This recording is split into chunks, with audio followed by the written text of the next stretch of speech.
उन्होंने बताया कि विकसित भारत 2047 तक का जो सपना है वो सभी के संकल्पों और सभी के सहयोग से पूरा होगा, जिसके लिए सरकार प्रतिबद्ध है।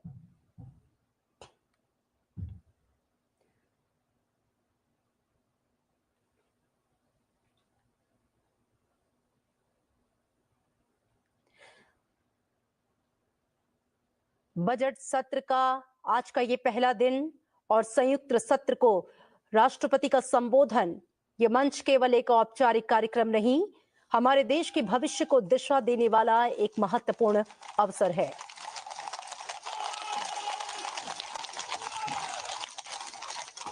और अपने काफिले के साथ राष्ट्रपति द्रौपदी मुर्मू का संसद भवन परिसर से प्रस्थान होता हुआ और इसी के साथ बजट सत्र का विधिवत आगाज। बजट सत्र दो चरणों में होना है और इस दौरान देश के आर्थिक भविष्य का पूरा खाका, लेखा जोखा खींचा जाना है। आज एक और महत्वपूर्ण कार्रवाई होने वाली है जब देश का आर्थिक सर्वेक्षण वित्त मंत्री निर्मला सीतारमण द्वारा पेश किया जाएगा और आज से राष्ट्रपति के संयुक्त सत्र को संबोधित करने के पश्चात बजट सत्र का विधिवत आगाज।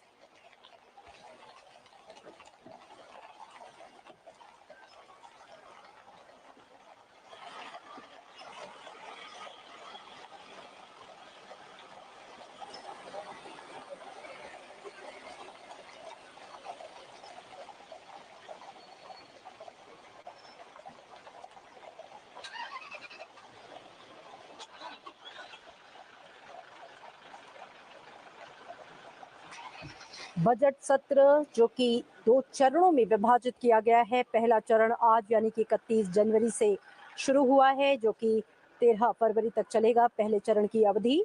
और उसके बाद दूसरा चरण यानी कि बजट सत्र का दूसरा हिस्सा 10 मार्च से शुरू होगा, जो कि 4 अप्रैल तक चलेगा। और इस दौरान महत्वपूर्ण विधेयकों को पास कराने की कोशिश होगी, तमाम मुद्दों पर चर्चा होगी। राष्ट्रपति का जो अभिभाषण हुआ है उसके धन्यवाद प्रस्ताव पर चर्चा होनी है। आज का दिन बेहद महत्वपूर्ण, क्योंकि आज वित्त मंत्री निर्मला सीतारमण देश का आर्थिक सर्वेक्षण जो है वो सदन में प्रस्तुत करेंगी, उसे पेश करेंगी। और कल बेहद महत्वपूर्ण दिन जब आम budget, union budget of India पेश किया जाएगा, जिस पर पूरे देश की निगाहें टिकी हुई हैं। देश की आर्थिक स्थिति का लेखा जोखा, जिसे आर्थिक सर्वेक्षण कहा जाता है, आज उसे पेश किया जाएगा। और उसके पश्चात कल यानी कि 1 फरवरी को आम बजट वित्त मंत्री निर्मला सीतारमण पेश करेंगी। तस्वीरों में आप देख सकते हैं राष्ट्रपति जी का प्रस्थान होते हुए राष्ट्रपति भवन की ओर वो प्रस्थान कर रही हैं संसद भवन परिसर से। और आज दोनों सदनों को संयुक्त रूप से संबोधित करने के बाद ये गौरवान्वित करने वाला पल, जो कि हमारे लोकतांत्रिक मूल्यों को दर्शाता है, हमारी सांस्कृतिक विरासत को दर्शाता हुआ ये पूरा भव्य दृश्य, जिसमें आप देख सकते हैं इस भारतीय गणराज्य की मुखिया, देश की महामहिम राष्ट्रपति द्रौपदी मुर्मू ससम्मान पूर्वक पूरे लाव लश्कर के साथ राष्ट्रपति भवन की ओर प्रस्थान करते हुए। तो बजट सत्र की औपचारिक शुरुआत हो चुकी है। आज पेश होना है देश की आर्थिक स्थिति का लेखा जोखा, जिसे वित्त मंत्री निर्मला सीतारमण पेश करेंगी। और ये सिर्फ एक औपचारिक कार्यक्रम नहीं है, हमारे देश के भविष्य की दिशा को देने वाला एक महत्वपूर्ण अवसर है। इस सत्र से जुड़ी हर बहस, हर चर्चा और हर विधेयक हमारे संकल्प की गवाही देंगे कि भारत सिर्फ एक राष्ट्र नहीं बल्कि एक विकसित शक्ति के रूप में उभरेगा। आप देखते रहिए संसद टीवी। मुझे दीजिए इजाजत, नमस्कार। और इसके साथ सरकार की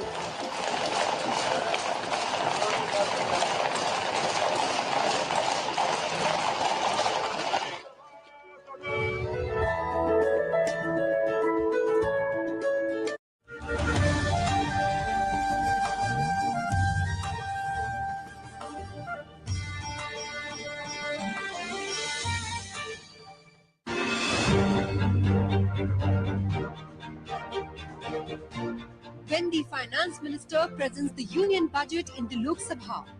Now you can listen to the speech in your own language.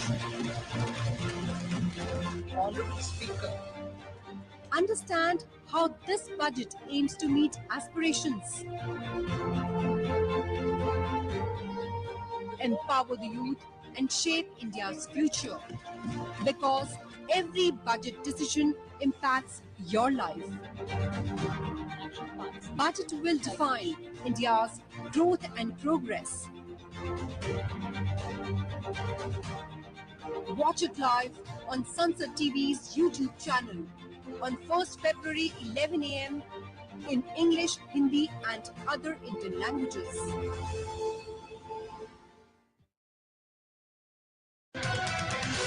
What is Contingency Fund? This fund is an imprest that is placed at the President's disposal. It is used by the government to incur urgent and unforeseen expenditure. Parliamentary approval for expenditure is taken after it is spent, and an equivalent amount from the Consolidated Fund is recouped to the fund. Constituted by the government under Article 267 of the Constitution of India.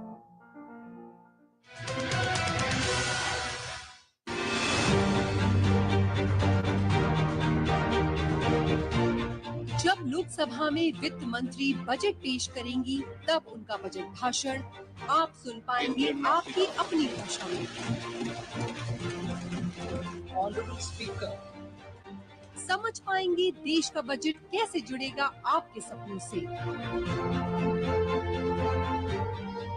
the global क्योंकि economy budget के हर फैसले का असर होता है सीधा आपकी जिंदगी पर। बजट तय करेगा देश के विकास की दिशा और प्रगति की राह। संसद टीवी के YouTube चैनल पर देखिए बजट का सीधा प्रसारण 1 फरवरी सुबह 11 बजे से अंग्रेजी और हिंदी के साथ साथ अन्य भारतीय भाषाओं में भी।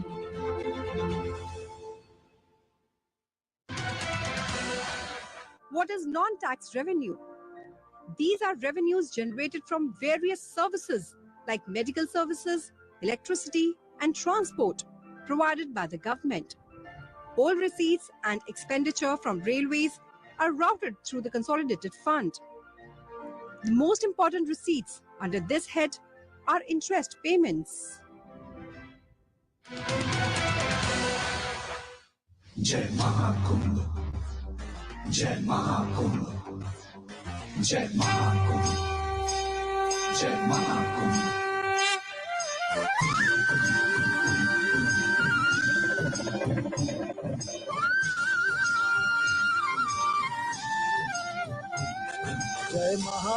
जय महाकुंभ पग पग जयकारा महाकुंभ तन कुंभ कुंभ मन कुंभ कुंभ जीवन सारा अब कुंभ कुंभ।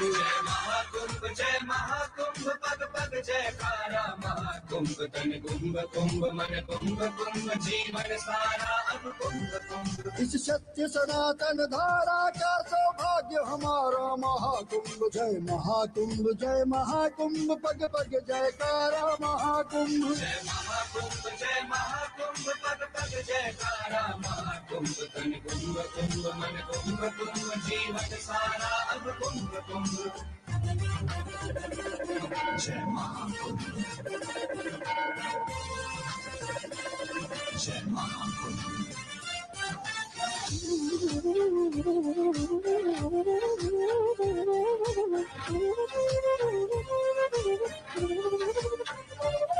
संगम तीरे जय घोष हुआ, जय महाकुंभ उद्घोष हुआ। अनमोल धरोहर संस्कृति की इस पुण्य घड़ी की दस्तक सुन। संगम तीरे जय घोष हुआ, जय महाकुंभ उद्घोष हुआ। अनमोल धरोहर संस्कृति की इस पुण्य घड़ी की दस्तक सुन। जय महाकुंभ पग पग जयकारा महाकुंभ तन कुंभ कुंभ मन कुंभ कुंभ जीवन सारा अब कुंभ कुंभ। जय महाकुंभ, जय महाकुंभ। जय महाकुंभ, जय महाकुंभ, जय महाकुंभ।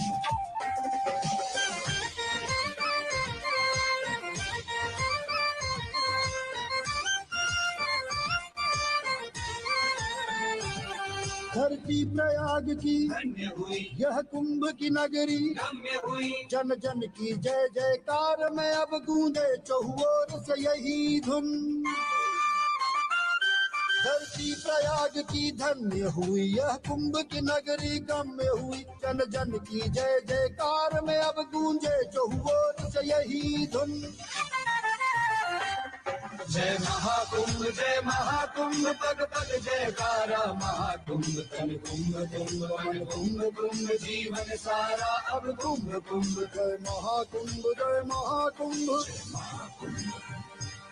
जय महाकुंभ, जय महाकुंभ, जय महाकुंभ।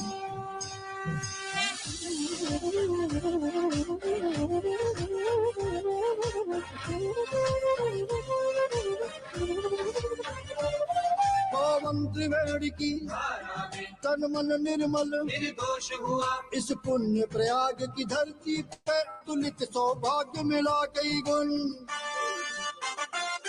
पावन त्रिवेणी की धारा में तन मन निर्मल निर्दोष हुआ, इस पुण्य प्रयाग की धरती पे अतुलित सौभाग्य मिला कई गुण। जय महाकुंभ, पग पग जयकारा महाकुंभ, तन कुंभ कुंभ मन कुंभ कुंभ जीवन सारा अब कुंभ कुंभ। जय महाकुंभ, पग पग जयकारा महाकुंभ, तन कुंभ कुंभ मन कुंभ कुंभ जीवन सारा अब कुंभ कुंभ। जय महाकुंभ, जय महाकुंभ, जय Mahakumbh.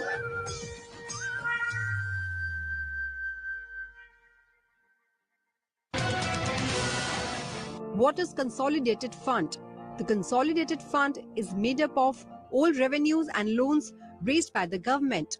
It also includes receipts from recoveries of loans granted by it. All government expenses are paid out of the Consolidated Fund. No amount can be withdrawn from this fund without Parliament's approval.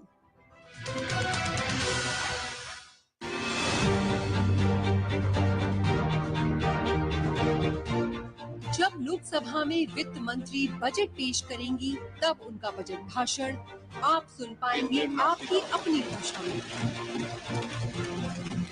Honorable Speaker, समझ पाएंगे देश का budget कैसे जुड़ेगा आपके सपनों से, the global क्योंकि economy बजट के हर फैसले का असर होता है सीधा आपकी जिंदगी पर। बजट तय करेगा देश के विकास की दिशा और प्रगति की राह। संसद टीवी के YouTube चैनल पर देखिए बजट का सीधा प्रसारण 1 फरवरी सुबह 11 बजे से, अंग्रेजी और हिंदी के साथ साथ अन्य भारतीय भाषाओं में भी।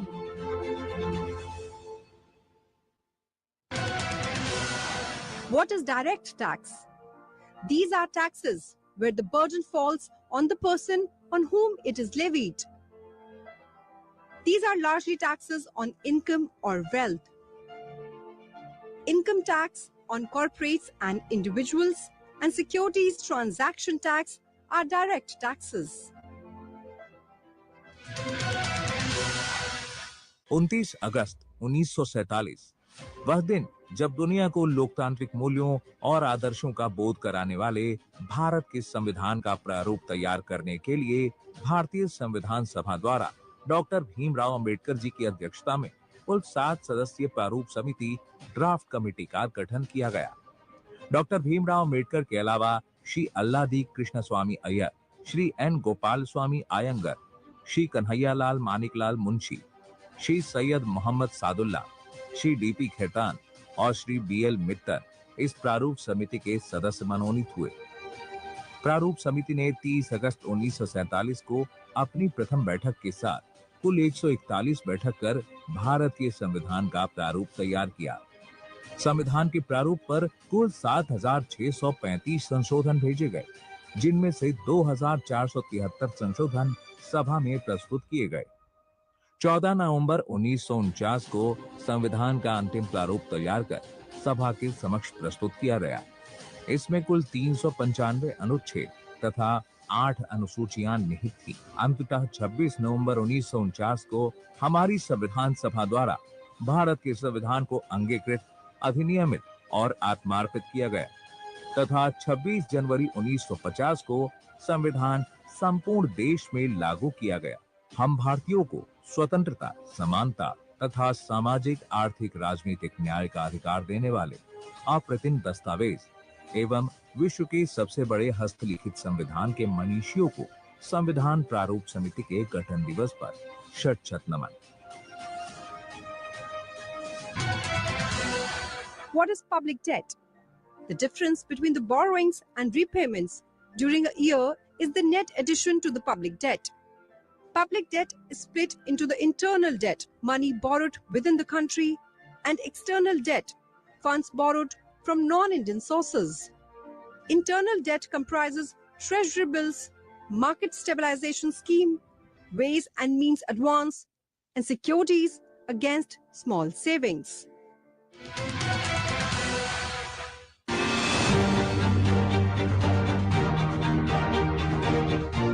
When the Finance Minister presents the Union Budget in the Lok Sabha, now you can listen to the speech in your own language. Honorable Speaker, Understand how this budget aims to meet aspirations, empower the youth and shape India's future, because every budget decision impacts your life. Budget will define India's growth and progress. Watch it live on Sunset TV's YouTube channel on 1st February 11 a.m. in English, Hindi and other Indian languages.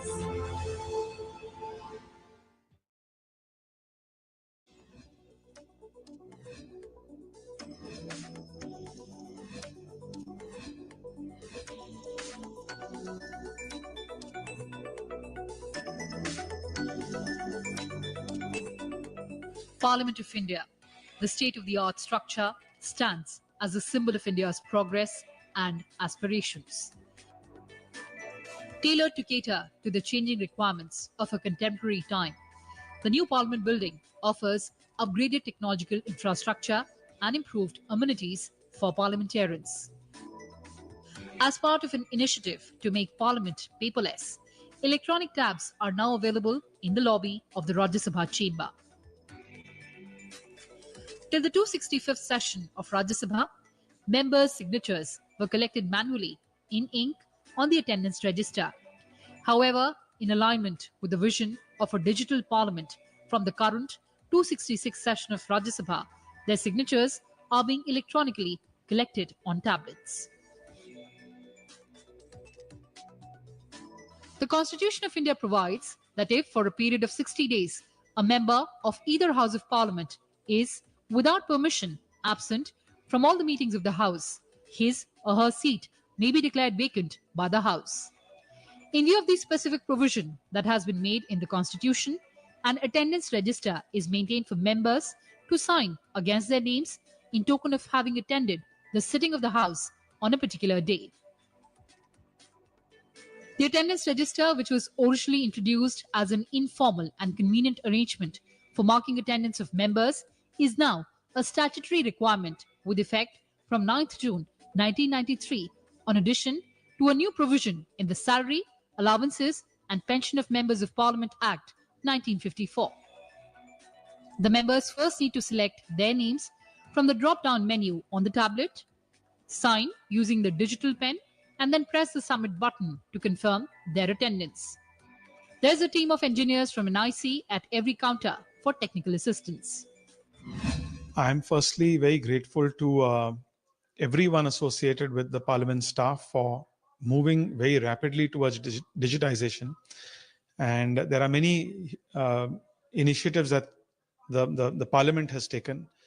One most notably is that every day an MP wastes so much paper in terms of the questions, the list of business, all of that is available digitally on every MP's desk.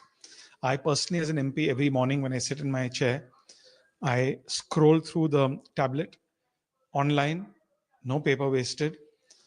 The new initiative, which has started from this session, which is a welcome initiative, is rather than signing an MP's attendance sheet, again, piece of paper, it's done digitally, a digital signature entered.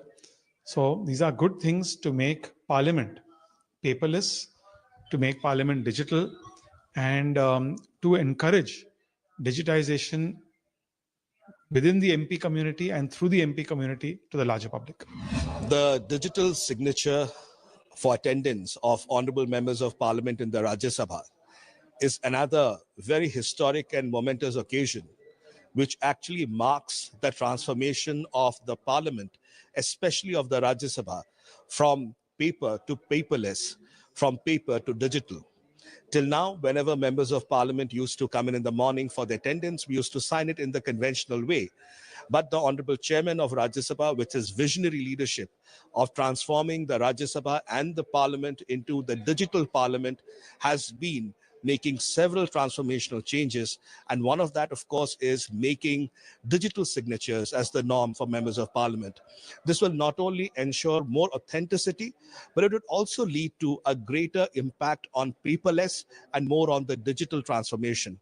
I think this is just another step towards Indian Parliament becoming a role model and a lighthouse for various parliaments across the world in usage of technology and especially the digital era. Parliament में attendance जो digitalise हुआ है बहुत बड़ा step है और ये आदरणीय प्रधानमंत्री श्री नरेंद्र मोदी जी का विजन है डिजिटल भारत बनाने का और पार्लियामेंट में ये होना बहुत जरूरी था और आज हुआ है बड़ी खुशी की बात है और अच्छा एक्सपीरियंस है. With its sleek architecture and advanced features, the new Parliament building embodies transparency, efficiency, and inclusivity. It aims to foster greater collaboration among parliamentarians and enable a more participatory and dynamic democratic process. One of the key features of new Parliament is the digital infrastructure, which facilitates a paperless working environment. Members of Parliament can access legislative documents, reports, and bills electronically, reducing the need for physical paperwork and increasing efficiency. This shift not only saves time and resources, but also contributes to a more sustainable and eco-friendly approach to governance. In a landmark move towards modernization and technological advancement, India's new Parliament building will surely revolutionize the way the country's legislative system operates. By embracing digital transformation, India has taken a bold step towards modernizing its governance and enhancing the efficiency and effectiveness of its legislative processes.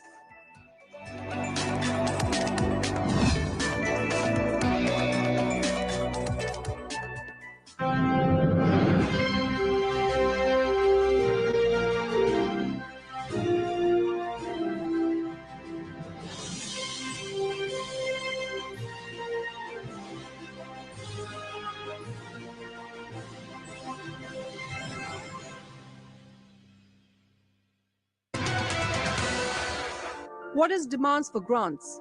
Demands for grants are statements of estimates of expenditure from the Consolidated Fund. The Lok Sabha votes on them. Generally, each ministry or department presents its demand for grant.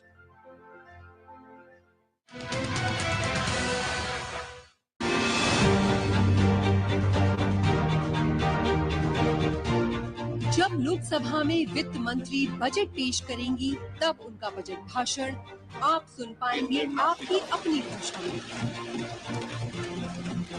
Honorable Speaker, समझ पाएंगे देश का budget कैसे जुड़ेगा आपके सपनों से, the global क्योंकि economy बजट के हर फैसले का असर होता है सीधा आपकी जिंदगी पर. action plans, बजट तय करेगा देश के विकास की दिशा और प्रगति की राह। संसद टीवी के YouTube चैनल पर देखिए बजट का सीधा प्रसारण 1 फरवरी सुबह 11 बजे से अंग्रेजी और हिंदी के साथ साथ अन्य भारतीय भाषाओं में भी।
माननीय सभासदों, माननीय अध्यक्ष जी,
Item number 1, Mahasachiv.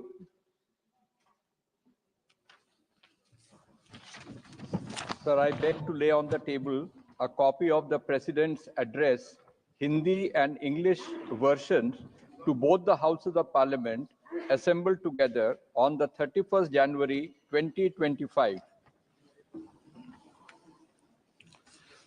माननीय सदस्यगण,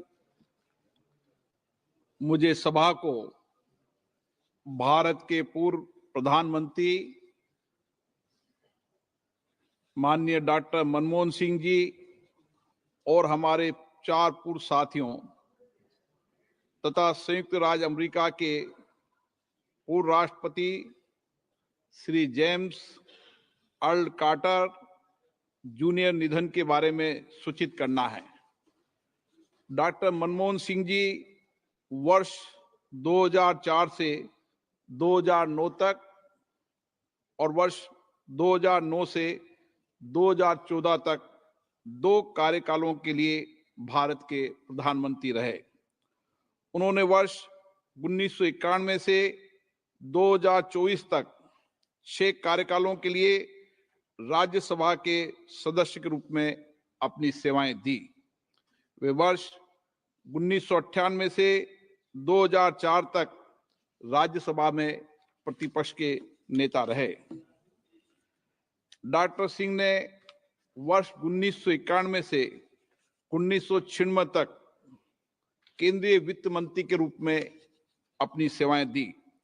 डॉक्टर मनमोहन सिंह जी का भारत में 1990 के दशक में किए गए आर्थिक उदारीकरण नीति में महत्वपूर्ण योगदान था, जिसके कारण देश की अर्थव्यवस्था में महत्वपूर्ण परिवर्तन आया। अपने दीर्घ, उत्कृष्ट तथा अत्यंत गरिमापूर्ण संसदीय करियर के दौरान उन्होंने वाणिज्य संबंधी समिति के सभापति के रूप में भी कार्य किया था तथा वे वित्त संबंधी समिति, नियम संबंधी समिति, विशेषाधिकारी समिति, सामान्य प्रयोजन संबंधी समिति के सदस्य भी रहे। डॉक्टर सिंह को विश्व में अर्थशास्त्र एवं लोक नीति के क्षेत्र में एक प्रतिष्ठित विद्वान के रूप में जाना जाता है।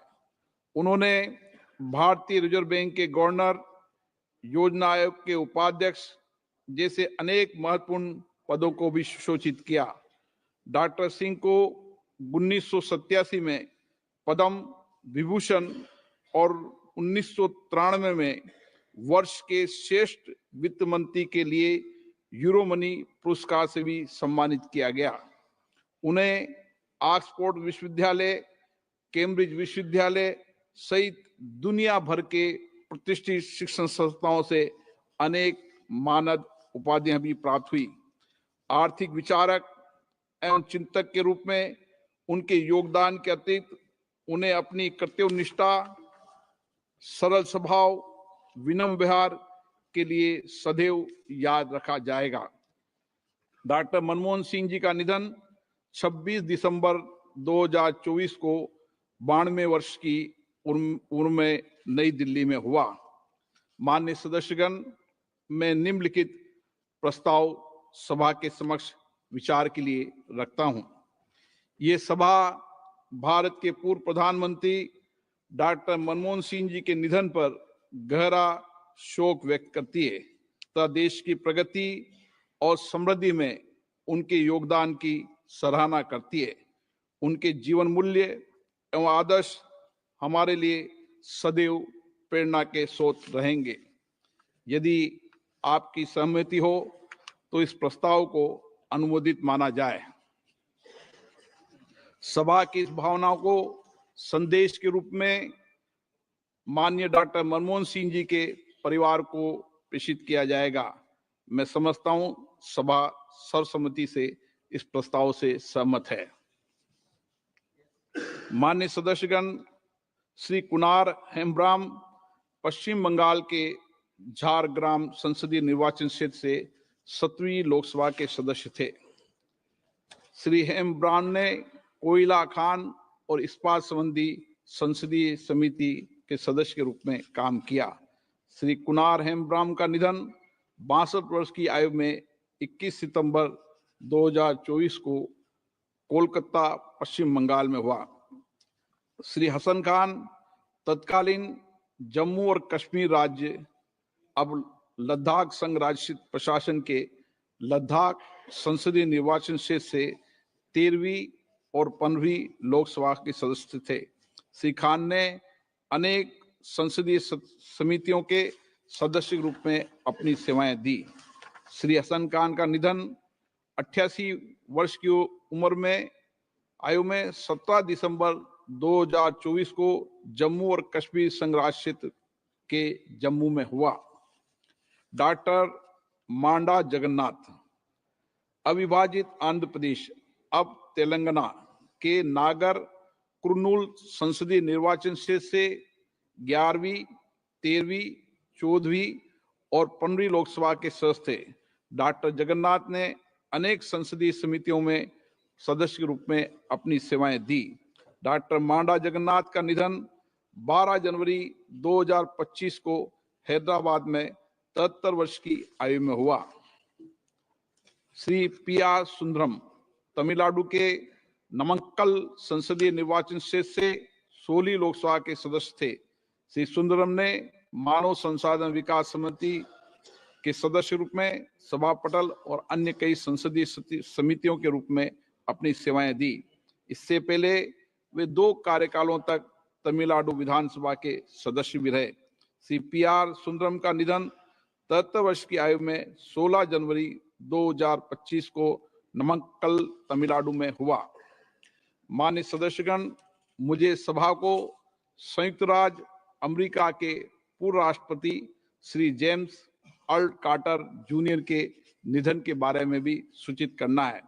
श्री कार्टर ने वर्ष 1970 से 1981 तक संयुक्त राज्य अमेरिका के 39वें राष्ट्रपति के रूप में अपनी सेवाएं दी।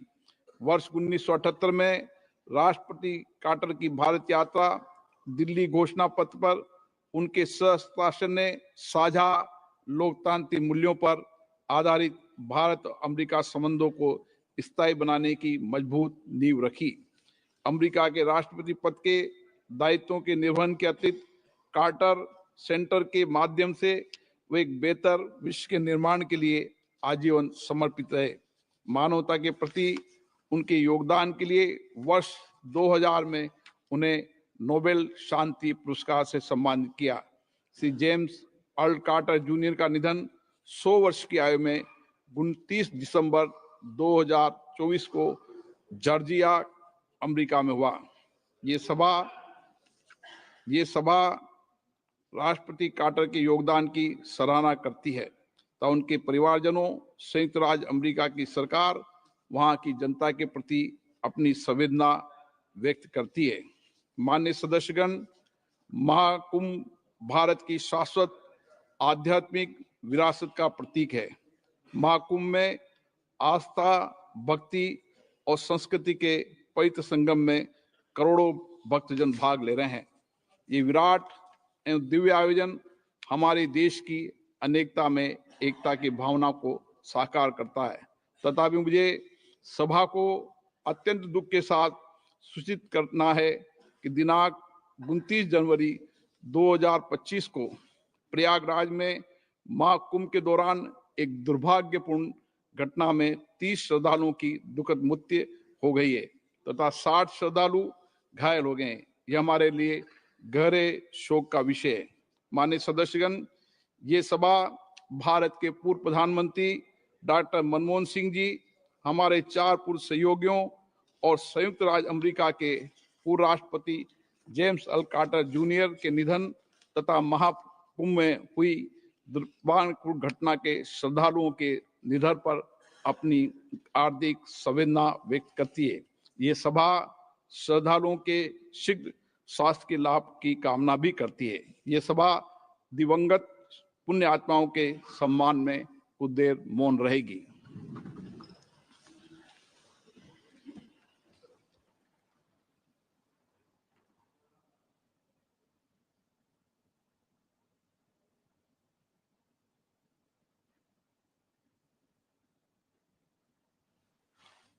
ओम शांति। माननीय सदस्यगण, जैसा कि आपको समाचार भाग 2 के माध्यम से पहले ही सूचित किया जा चुका है कि माननीय मंत्री जी द्वारा आर्थिक समीक्षा प्रस्तुत किए जाने के पश्चात उसकी प्रतियां मेंबर्स पोर्टल के माध्यम से उपलब्ध करा दी जाएगी। आइटम नंबर 3, माननीय वित्त मंत्री जी। Sir, with your permission, I rise to lay on the table a copy each of the following papers, Hindi and English version. 1. The Economic Survey 2024-25. The Economic Survey 24-25 Statistical Appendix. Thank you. सभा की कार्रवाई कल शनिवार 1 फरवरी 2025 को रात 11 बजे तक के लिए स्थगित की जाती है।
Early days of his student life. As a key figure in the Indian New Wave, his films captured the essence of Indian life, addressing social issues with authenticity and depth. His contributions to the silver screen championed social realism, justice, and human resilience. Beyond directing, he was also a screenwriter, editor, teacher, and mentor, shaping Indian filmmaking for generations. One of his celebrated documentaries on our Constitution, Samvidhan, the making of the Constitution of India, first telecast by Rajya Sabha television, remains a mastercraft bringing the scholarly debates of our Constitution for the benefit of younger generation. Sri Benegal was honored with several accolades for his outstanding contributions, including the Padam Shri in 1976, Padam Bhushan in 1991, and the prestigious Dada Saheb Phalke Award in 2005, India's highest cinema award. His passing is a profound loss to the nation. His commitment to artistic integrity and social progress will continue to inspire generations. We deeply mourn the passing away of Shri Shyam Benegal. Honorable members, Shri Pritish Nandi passed away on January 8, 2025 at the age of 74 years. He served as a member of this House representing the state of Maharashtra from 1998 to 2004. Born on January 15, 1951 at Bhagalpur, Bihar, he was a distinguished poet, journalist, and filmmaker whose creative brilliance later extended to public life as well. In Parliament, he contributed significantly to debates on cultural, social, and political issues. His eloquence and passion for arts has significantly contributed to the richness of debates in the House. Sri Nandi was an acclaimed poet and a celebrated author, a fearless journalist, and a visionary filmmaker. He received numerous accolades for his contributions to Indian cinema and literature, including Padam Shri in 1977. His passing leaves an irreplaceable void in literature, media, cinema, and public life.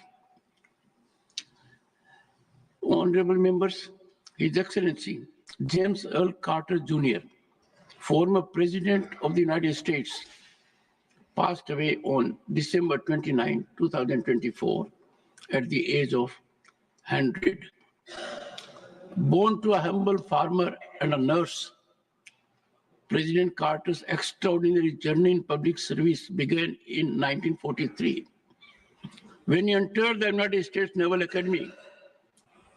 His distinguished naval career saw him serve across both the Atlantic and Pacific fleets, earning accolades as a decorated lieutenant and joining the prestigious nuclear submarine program.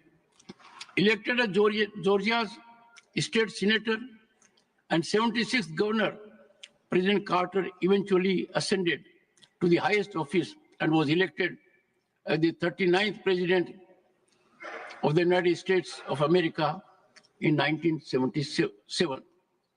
His historic visit to India in 1978 and the subsequent signing of the Delhi Declaration marked the beginning of a lasting bond between India and the United States, anchored in shared democratic values. President Carter's tireless efforts through the Carter Center and his receipt of the Nobel Peace Prize underscored his unwavering, remarkable commitment to advancing global peace, harmony, and humanitarian causes. We pay tribute to President Carter's unparalleled contributions to the global peace and diplomacy and extend our deepest condolences to his family as well as to the government and the people of the United States of America. The House expresses its deep condolences on the demise of the former Prime Minister of India, Dr. Manmohan Singh, our four colleagues, and former President of the United States of America, Mr. James Earl Carter Jr. The House will now observe silence as a mark of respect to the memory of the departed.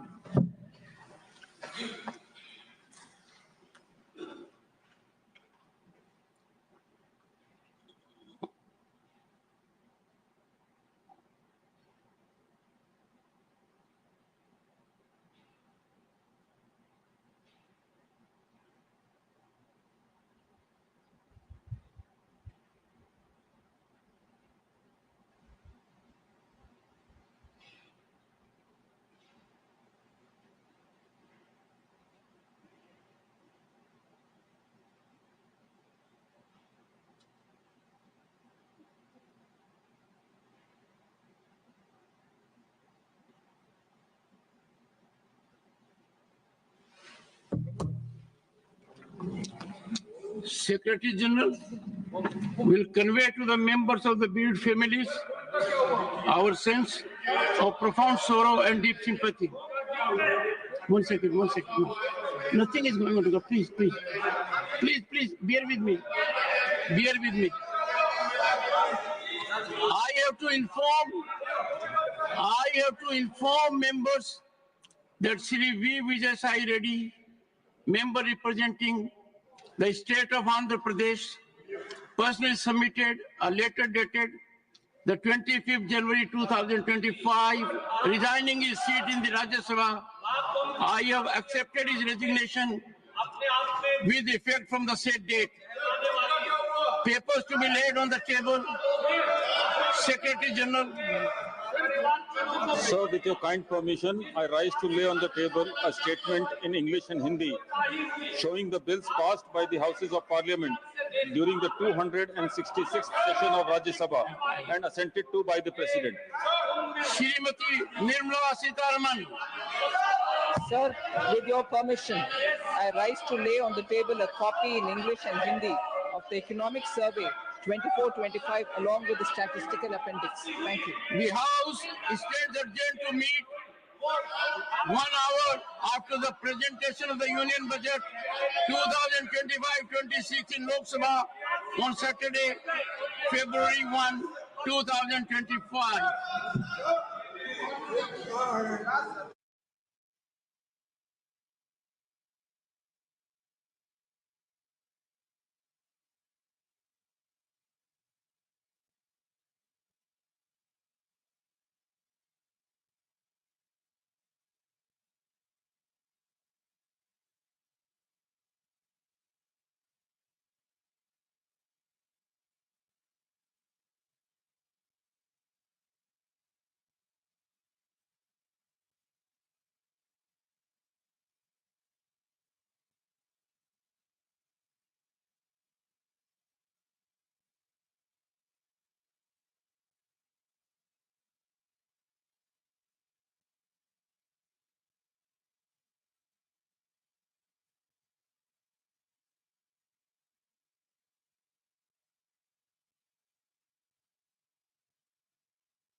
When the finance minister presents the union budget in the Lok Sabha, now you can listen to the speech in your own language.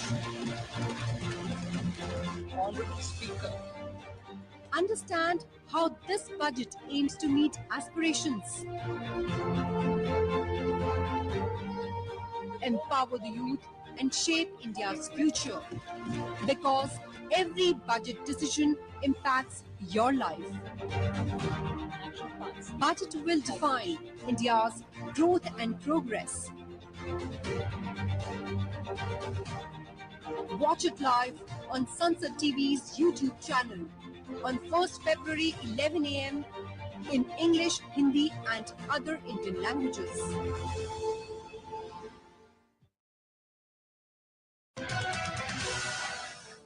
The goods and services tax subsumes both central and state level taxation. The entire element of tax borne by a good or a service will be represented by the GST paid on it. At present, GST is imposed in 4 slabs of 5%, 12%, 18% and 28%.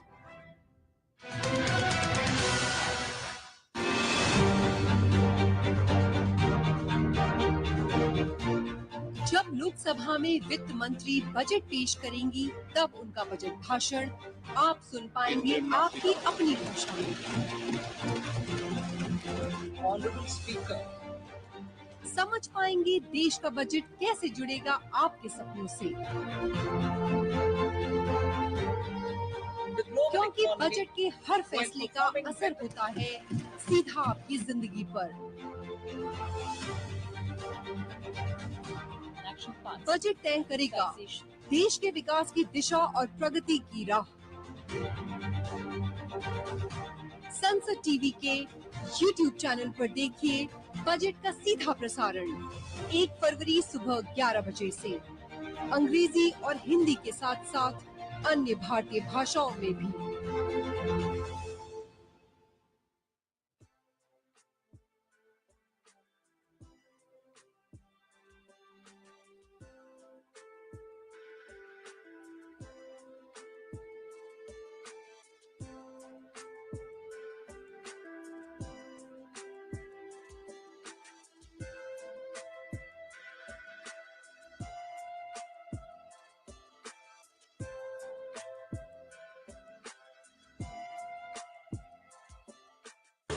ॐ नमो गङ्गायै विश्वरूपिणी नारायणी नमो नमः।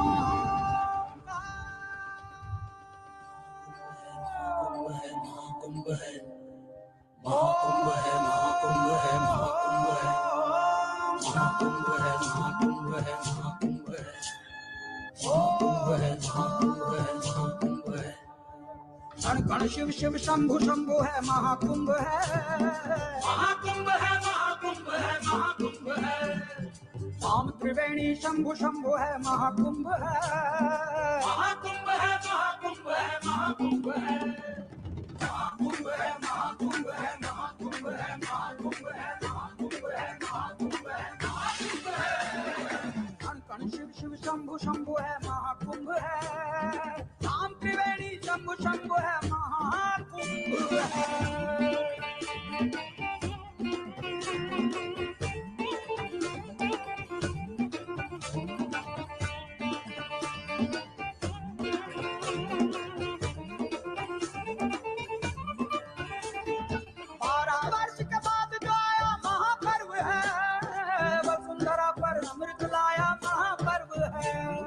भक्तजनों ने घूम के गाया, महापर्व है। संतों ने जय घोष लगाया, कण कण शिव शिव शंभु शंभु है, शंभु शंभु है, शंभु शंभु है। राम त्रिवेणी शंभु शंभु है, शंभु शंभु है। महाकुंभ है, महाकुंभ है, महाकुंभ है, महाकुंभ है, महाकुंभ है, महाकुंभ है, महाकुंभ है। संचालित जो स्वयं ही होता ये वो यंत्र है, देवगणों का इस धरती को देव मंत्र है। चिट्ठी है ना तार है, मेला ये अपार है। पुण्य का परिणाम है, मोक्ष का ये द्वार है। शिव शिव शंभु शंभु है, शंभु है, शंभु शंभु है, शंभु शंभु है, शंभु शंभु है, शंभु शंभु है, शंभु शंभु है। महाकुंभ है, महाकुंभ है, महाकुंभ है, महाकुंभ है, महाकुंभ है, महाकुंभ है, महाकुंभ है। संत अखाड़े साधु जोगी और तपस्वी एक साथ सब लगा रहे संगत में डुबकी। बाबा जोगी बांट रहे जन मन को शुद्धि, एक जगह आ बैठी है भक्ति और शक्ति। कण कण शिव शिव शंभु शंभु है, शंभु शंभु है, शंभु शंभु है। धाम त्रिवेणी शंभु शंभु है, शंभु शंभु है। महाकुंभ है, महाकुंभ है, महाकुंभ है, महाकुंभ है, महाकुंभ है, महाकुंभ है, महाकुंभ है।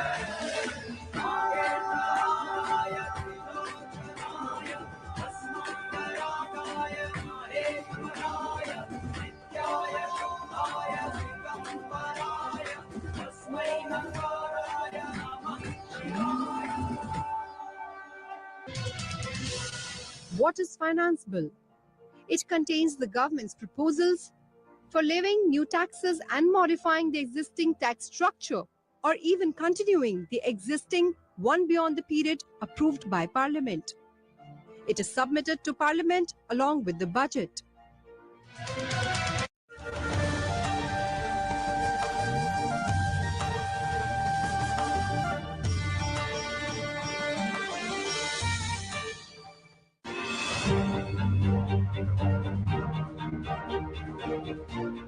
जब लोकसभा में वित्त मंत्री बजट पेश करेंगी, तब उनका बजट भाषण आप सुन पाएंगे आपकी अपनी भाषा में। Honorable Speaker, समझ पाएंगे देश का बजट कैसे जुड़ेगा आपके सपनों से, क्योंकि बजट के हर फैसले का असर होता है सीधा आपकी जिंदगी पर। बजट तय करेगा देश के विकास की दिशा और प्रगति की राह। संसद टीवी के YouTube चैनल पर देखिए बजट का सीधा प्रसारण 1 फरवरी सुबह 11 बजे से, अंग्रेजी और हिंदी के साथ साथ अन्य भारतीय भाषाओं में भी।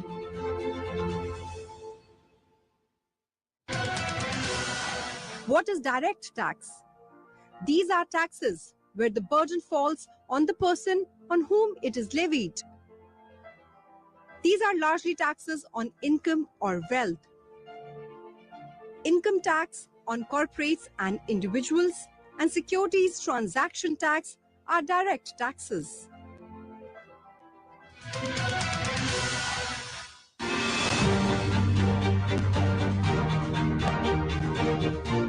When the Finance Minister presents the Union Budget in the Lok Sabha, now you can listen to the speech in your own language. Honorable Speaker, Understand how this budget aims to meet aspirations, empower the youth, and shape India's future. Because every budget decision impacts your life.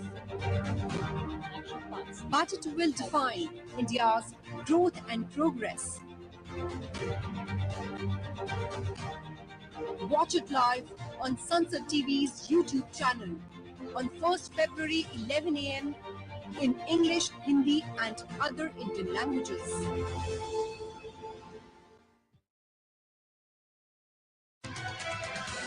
What is indirect tax? In the case of indirect tax, the burden of tax can be shifted by the taxpayer to someone else. Indirect tax has the effect of raising the price of the products on which they are imposed. Customs duty, central excise, service tax, and value-added tax are examples of indirect tax.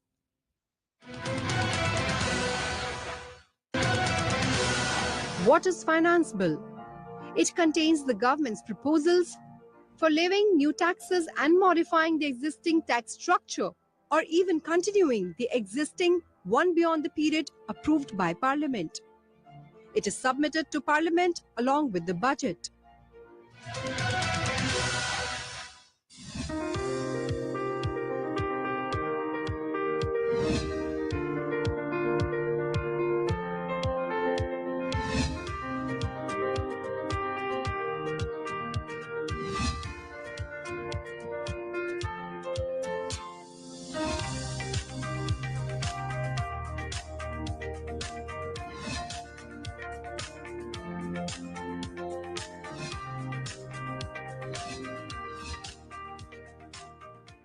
India's infrastructure serves as the backbone of its economic aspirations, from mega highways to bustling ports, and from state-of-the-art metro systems to thriving urban landscapes. India is shaping the future, brick by brick, project by project. Namaskar and welcome to Sansad TV. I'm your host, Rajiv Kumar Singh. We are presenting a special series on the Union Budget 2025-26. In this episode, we will delve into the achievements across the vast spectrum of infrastructure development and explore the expectations of the stakeholders connected to this critical sector. We are calling our program Infrastructure, Building India, Bridging Dreams.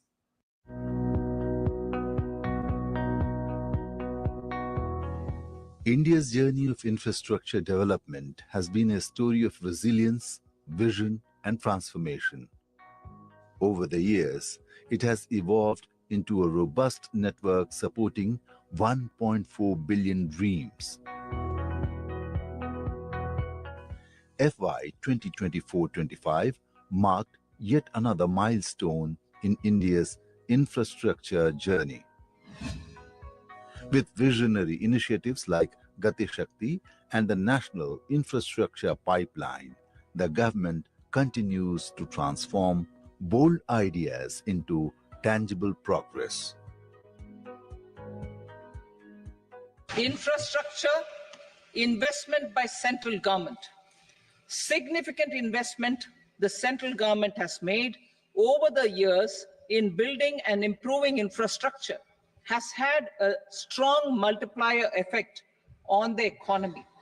We will endeavor to maintain strong fiscal support for infrastructure over the next 5 years in conjunction with imperatives of other priorities and fiscal consolidation.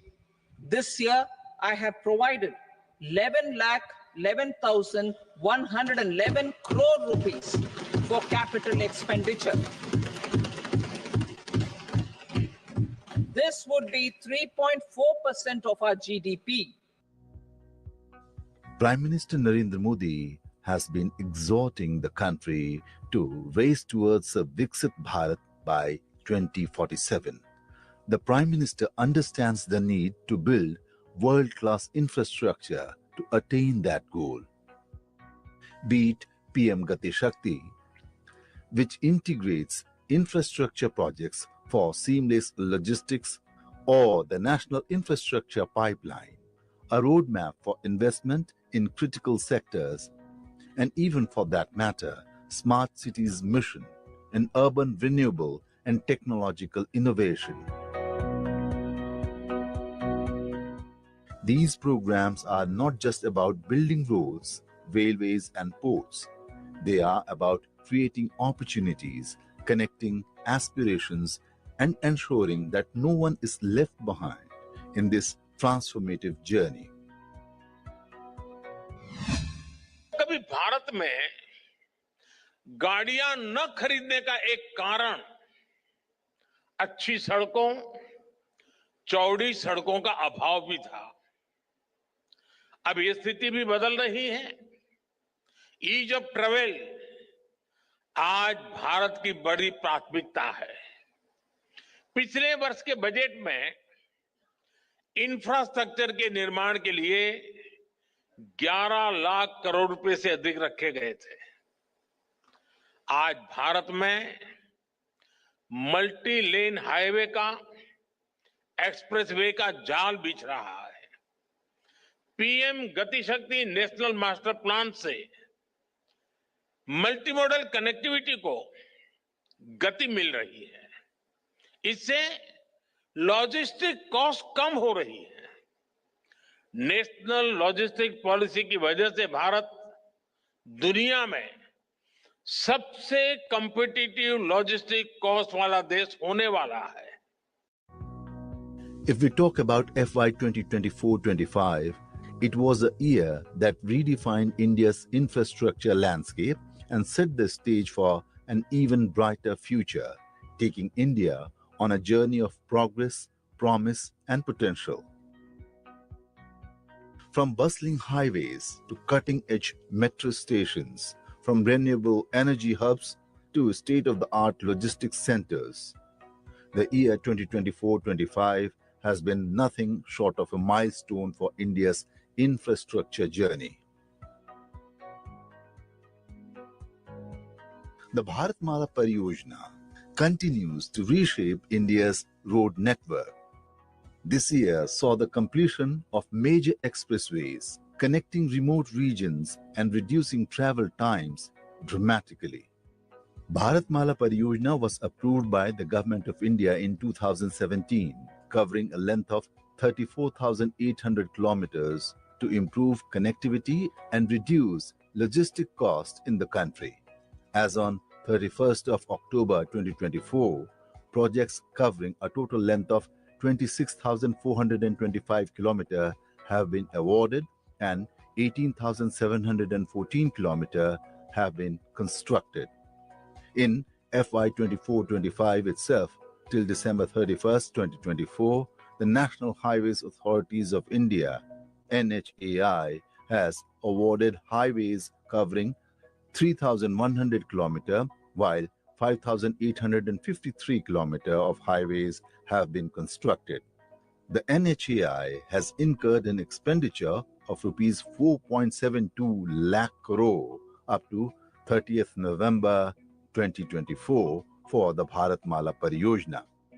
The National Highways network has grown by 60% after PM Modi assumed office in 2014, rising from 91,287 kilometers to 1,46,195 kilometers. In the meanwhile, the national high-speed corridors have increased from 93 kilometers in 2014 to 2,474 kilometers. Ministry of Road Transport and Highways has planned a network of 35 multimodal logistics parks to be developed as part of Bharatmala Pariyojana. The essence of all-weather road connectivity was clearly established recently while the Prime Minister inaugurated the Sonmarg Tunnel in Jammu and Kashmir.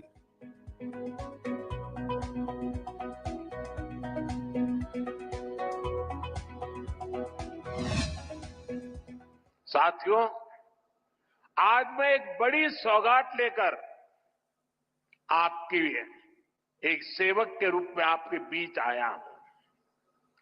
कुछ दिन पहले मुझे जम्मू में, और जैसा मुख्यमंत्री जी ने बताया 15 दिन पहले ही आपके अपने रेल डिवीजन का शिलान्यास करने का अवसर मिला था। ये आपकी बहुत पुरानी डिमांड थी। आज मुझे सोनमर्ग टनल देश को, आपको सौंपने का मौका मिला है। यानी जम्मू कश्मीर की, लद्दाख की एक और बहुत पुरानी डिमांड आज पूरी हुई है। ये टनल बनने के कारण विशेष रूप से श्रीनगर से लद्दाख लेह का जो मार्ग है, अनेक बार 5-5, 6-6 महीने ये पूरी तरह रोड बंद रहती है। जीवन आवश्यक चीजें लोगों को नहीं मिलती है, गैस नहीं मिलता, पेट्रोल नहीं मिलता, यहाँ अनेक चीजें स्टोर करनी पड़ती है। आज हमारी सोनमर्ग टनल पूरी हो रही है। ये 6.5 किलोमीटर है, 2700 करोड़ रुपए की, और इसी के साथ जोड़कर हम जोजिला टनल बना रहे हैं जो 14 किलोमीटर है और 18 किलोमीटर उसका अप्रोच रोड है और उसकी कीमत 6,800 करोड़ रुपए है।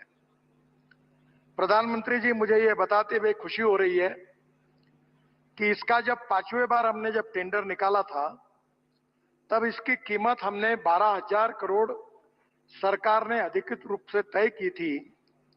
ये टनल अब हम केवल 6,800 करोड़ रुपए में करने का कार्य पूरा करने जा रहे हैं, जिसमें 5,000 करोड़ की लगभग बचत है। एक साल हमने टेक्नोलॉजी से लेकर अनेक चीजों पर अध्ययन किया और आशिया की सबसे ऊंचाई में बन रही ये टनल है और इससे बनने से श्रीनगर और लेह के बीच का समय करीब 3.5 घंटे कम होगा और निश्चित रूप से ऑल सीजन रोड होकर इस जनता को आपने दी हुई जो भेंट है, ये ऑल सीजन कनेक्टिविटी के कारण इनका जीवन बहुत ही अच्छी तरीके से सस्टेनेबल डेवलपमेंट के साथ विकसित होगा। इसका मुझे बहुत बहुत आनंद है। A total of 1,62,742 habitations have been provided connectivity since inception of the Pradhan Gram Sadak Yojana (PMGSY). 242 habitations have been provided all-weather road connectivity in the year 2024 itself. Total size of projects sanctioned under all verticals of PMGSY increased to 8,28,791 km road length and 11,955 bridges. During year 2024, road length of 21,854 km and 427 bridges have been sanctioned under all verticals of PMGSY. Urban mobility took a leap forward as metro rail networks expanded in cities like Bengaluru, Pune, and Kanpur, bringing world-class public transport to the doorstep of millions. The Indian Railways achieved historic milestones in 2024-25, with over 90% of the network now electrified, reducing carbon emissions and operational costs. Vande Bharat trains continue to redefine passenger experience with new routes, bringing high-speed travel to more regions. The establishment of logistics hubs has further strengthened India's freight efficiency, making it a global leader in rail-based logistics. In the year 2024, Indian Railways had achieved 6,450 km of complete track renewal, 8,550 turnout renewals, and raised speeds to 130 km per hour over 2,000 km. Indian Railways electrified 3,210 route kilometer in 2024, extending the electrified broad gauge network to 97% with renewable energy capacity reaching 2014 megawatt. A record 136 Vande Bharat trains and the first Namo Bharat Rapid Rail were introduced, alongside 21,513 special train trips during peak seasons. Indian Railways loaded 1,473 metric tons of freight in 2024, achieving a 3.86% growth, with Eastern Dedicated Freight Corridor and Western Dedicated Freight Corridor facilitating over 72,000 train runs.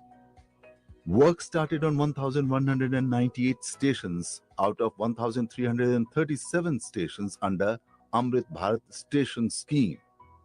10,000 locos are being equipped with Kavach safety technology. 9,000 technicians have been trained and bids invited for 15,000 RKM.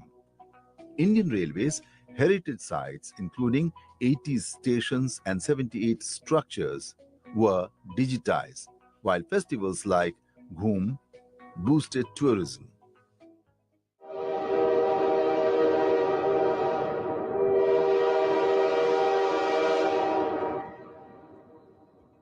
Indian Railways is a cornerstone of India's aspirations to emerge as a developed nation in the next 2 decades, serving as a critical enabler of economic growth and connectivity. Under the leadership of Prime Minister Narendra Modi, the government has substantially increased capital expenditure on railways, prioritizing the creation of faster, safer, and more efficient networks.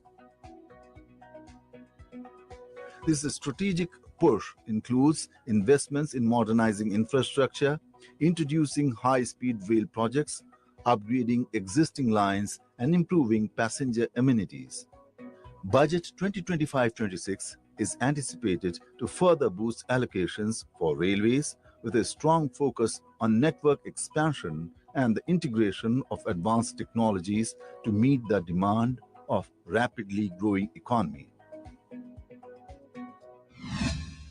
Railway में जो track system है बहुत ही important system होता है और बहुत ही complex system होता है. उसके सभी पैरामीटर्स को ठीक से अगर मेजर कर पाए तो रेलवे की सेफ्टी काफ़ी बढ़ जाती है, क्योंकि ढंग से अगर मेजरमेंट है तो उस केस में बहुत प्रॉपरली उसकी मेंटेनेंस का एक प्रोटोकॉल बनता है. इसी जो माननीय प्रधानमंत्री श्री नरेंद्र मोदी जी का इसीलिए हमेशा आग्रह रहता है कि रेलवे में और जीवन के हर क्षेत्र में टेक्नोलॉजी को आगे लेके आए, इनोवेशंस, नवाचार आगे लाए, नए तरीके के प्रयोग करें. तो उसी कड़ी में 3 ITMS मशीनों का रेलवे में डिप्लॉयमेंट हुआ था करीब 1.5 साल 2 साल पहले, और अभी तक उसका एक्सपीरियंस बहुत अच्छा आया है. ये मशीनें रेलवे ट्रैक का बहुत ही डिटेल्ड मेजरमेंट देती है, बहुत ही एक्यूरेट मेजरमेंट देती है. नीचे इस मशीन के नीचे जैसा आपने देखा लाइडार सिस्टम्स लगे हुए हैं और बहुत ही हाई रेजोल्यूशन के कैमरास लगे हुए हैं और लीनियर स्कैनिंग के इक्विपमेंट लगे हुए हैं. तो लीनियर स्कैनिंग करके कहीं पर भी कोई क्लिप मिसिंग हो अगर, या 2 स्लीपर्स के बीच में अगर गैप कम ज़्यादा हो, अगर कोई स्लीपर का कोई पैरामीटर कमज़ोर हो, ट्रैक के बीच में जो गैप होना चाहिए वो अगर कम हो या ज़्यादा हो, अगर आसपास कोई भी ऐसी चीज़ हो जो कि रेल के साथ मतलब ट्रेन के साथ ऑब्स्ट्रक्शन कर सकती है, उसका मेजरमेंट. तो एक तरीके से पटरियों का पूरा हेल्थ चेकअप इस मशीन से होता है. The sustained investment underscores the government's commitment to transforming Indian railways into a world-class transportation system that drives development, enhances regional connectivity, and supports India's vision of a prosperous future. India's civil aviation infrastructure saw remarkable growth in 2024, with new airports under the UDAN scheme boosting regional connectivity. Major hubs like Delhi and Bengaluru expanded capacity, while greenfield projects like Navi Mumbai Airport and Noida International Airport progressed rapidly. Enhanced air traffic management, modern terminals, and public-private partnerships supported India's vision of becoming a global aviation leader. India's civil aviation sector reflects a dynamic transformation, with a growing network of airports and enhanced connectivity, making air travel more accessible to millions across the nation.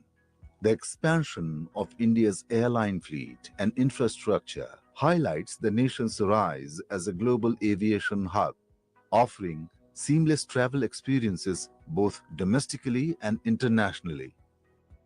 The number of operational airports in the country has doubled from 74 in 2014 to 157 in 2024, and the aim is to increase this number to 350 to 400 by 2047. The domestic air passengers have more than doubled in the past decade, with Indian Airlines significantly expanding their fleets. The UDAN scheme is connecting India with 619 routes and 88 operational airports. India's domestic air traffic is expanding rapidly, growing at a rate of 12% per year. India has also seen a 10% increase in cargo traffic, cementing its role as a vital hub in global logistics, with new cargo terminals and air freight routes strengthening its international trade position. Prime Minister Narendra Modi's vision for housing for all revolves around ensuring affordable and dignified housing for every Indian family, especially the underprivileged. His flagship initiative, Pradhan Awas Yojana, aims to provide Pakka houses with basic amenities to all Indian families. The scheme focuses on inclusivity, addressing urban and rural housing needs with tailored approaches under PMAY Urban and PMAY Grameen. The scheme provides subsidies and financial support comes up with technology-driven solutions, empowers women and marginalized groups, and is sustainability-driven with focus on eco-friendly housing, which is ultimately to build a foundation for a self-reliant India. The Union Cabinet approved the extension of Pradhan Mantri Awas Yojana Gramin on 9th of August 2024 to construct additional 2 crore rural houses during FY 2024-25 to FY 2028-29 to meet the arising need of housing due to increase in number of families. As on 30th December 2024, the cumulative target of 3.33 crore houses have been allotted to the states, UTs, out of which 3.22 crore houses have been sanctioned and 2.68 crore houses have been completed. India's energy infrastructure is rapidly transforming to ensure a sustainable future. With initiatives like renewable energy expansion, solar parks, and the International Solar Alliance, India is targeting 500 gigawatt of non-fossil fuel capacity by 2030. Investments in smart grids, EV charging, and rural electrification are powering inclusive growth and environmental stewardship. India's renewable energy sector continued its upward trajectory. The addition of large-scale solar and wind projects brought the nation closer to achieving its renewable energy goals. As of December 2024, India's total renewable energy installed capacity has reached 209.44 gigawatt, marking an impressive 15.84% increase compared to 180.80 gigawatt in December 2023. The total capacity added during 2024 amounted to 28.64 gigawatt, representing a significant year-on-year increase of 119.46% compared to 13.05 gigawatt added in 2023. In 2024, solar power spearheaded this growth with the addition of 24.54 gigawatt, reflecting a 33.47% rise in its cumulative installed capacity from 73.32 gigawatt in 2023 to 97.86 gigawatt in 2024. Wind energy also contributed to this expansion, with an additional 3.42 gigawatt installed in 2024, increasing the total wind capacity to 48.16 gigawatt, a growth of 7.64% from 2023. India's achievements in the sphere reflects its dedication to fulfill its climate commitments while strengthening energy security. These impressive figures underscore the Government of India's continued efforts to scale up renewable energy capacity in India. साथियों, global warming की, climate की चुनौती से निपटने के लिए हमें solar power को, अल्टरनेटिव फ्यूल को लगातार प्रमोट करते रहना है। भारत ने अपनी G20 प्रेसिडेंसी के दौरान ग्रीन फ्यूचर पर बहुत जोर दिया है। आज भारत में ईवी के साथ ही सोलर पावर को लेकर भी बहुत बड़े लेवल पर काम चल रहा है। पीएम सूर्यघर मुफ्त बिजली स्कीम से रूफटॉप सोलर का एक बड़ा मिशन चल रहा है। ऐसे में इस सेक्टर में भी बैटरी की स्टोरेज सिस्टम की डिमांड लगातार बढ़ने वाली है। सरकार ने advance chemistry cell battery storage को बढ़ावा देने के लिए 18,000 करोड़ रुपए की पीएलआई स्कीम शुरू की है। यानी इस सेक्टर में बड़े इन्वेस्टमेंट का आपके लिए ये सही समय है। मैं देश के ज्यादा से ज्यादा नौजवानों को भी एनर्जी स्टोरेज सेक्टर में स्टार्टअप्स के लिए इनवाइट करूंगा। हमें ऐसे इनोवेशंस पर काम करना है जो भारत में ही मौजूद मटेरियल से बैटरी बना सके, स्टोरेज सिस्टम बना सके, इसको लेकर देश में काफी काम हो भी रहा है, लेकिन इसको मिशन मोड पर आगे बढ़ाना जरूरी है। In 2024, India made significant strides in enhancing its healthcare infrastructure, reflecting a commitment to improving public health services nationwide. The government expanded its healthcare program to provide citizens aged 70 and above with annual medical insurance coverage of rupees 5 lakh, benefiting an additional 60 million people. Till the 10th of December 2024, a total of 1,75,418 Ayushman Arogya Mandirs have been established and operationalized by transforming existing sub-health centers and primary health centers in rural and urban areas. In terms of infrastructure, as of March 31st, 2023, India had a total of 1,69,615 sub-centers, 31,882 primary health centers, 6,359 community health centers, 1,340 sub-divisional district hospitals, 714 district hospitals, and 362 medical colleges, serving both rural and urban areas. These facilities collectively provided 8,18,661 beds across the country. The upward trend in health infrastructure underscores the government's dedication to bolstering healthcare services in the country. However, despite these advancements, challenges like recommended availability of 2 beds per 1,000 population and doctor-to-population ratio of only 8 certified medical practitioners available per 1 lakh individual remain as concerns. India's Sagarmala program, initiated in 2015, aims to promote port-led development by harnessing the country's extensive coastline and strategic maritime position. As of 2024, the initiative has made substantial progress across various pillars. The Sagarmala program encompasses 839 projects with an estimated investment of approximately 5.8 lakh crore, targeted for completion by 2035. Out of these, 262 projects worth rupees 1.4 lakh crore have been completed, while the remaining projects are at various stages of implementation and development.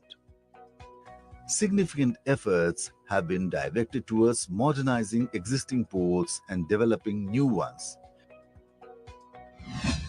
Ecosystem we have already developed, but in the near future, like whoever are in the front runners in the shipbuilding in the world, we want to also associate with them.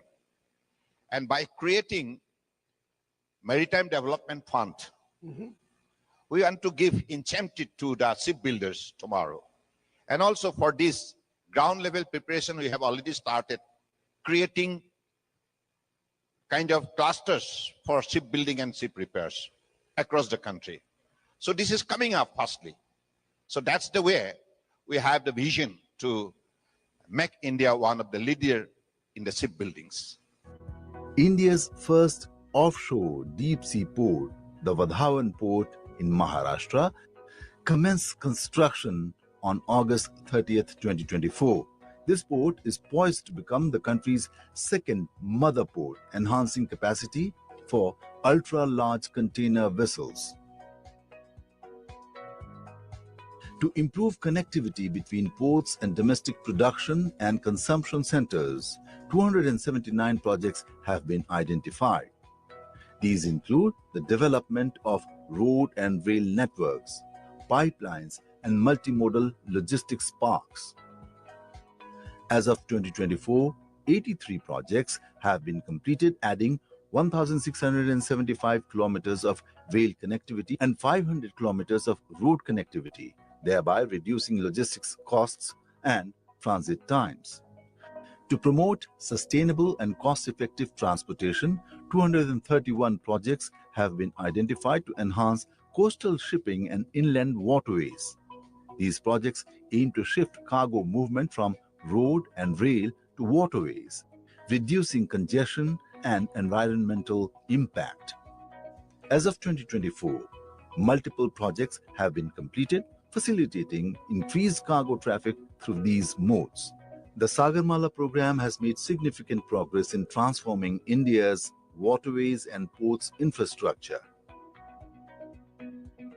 The completion of numerous projects across various pillars highlights a comprehensive approach to port-led development, aiming to reduce logistics costs, boost industrial growth, and enhance the livelihoods of coastal communities. As India strides ahead on the path of development, 2024 has proven to be a landmark year in transforming the nation's infrastructure landscape, be it through modernized ports, expanded railways, enhanced highways, or upgraded healthcare facilities. These achievements not only reflect the country's ambition, but also the commitment to build a stronger, more connected, and inclusive future.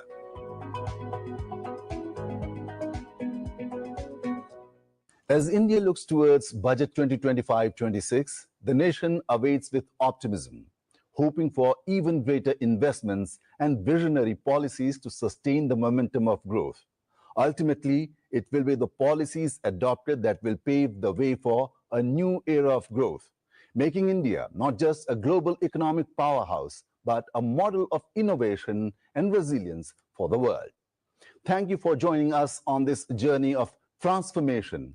Until next time, stay inspired by the story of India, a nation on the rise.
Go as follows. First, the Chief Economic Advisor will give a presentation on the key narratives from the Economic Survey 24-25, followed by question and answer session. Over to Chief Economic Advisor, Sri V. Anant Nageshwaran ji.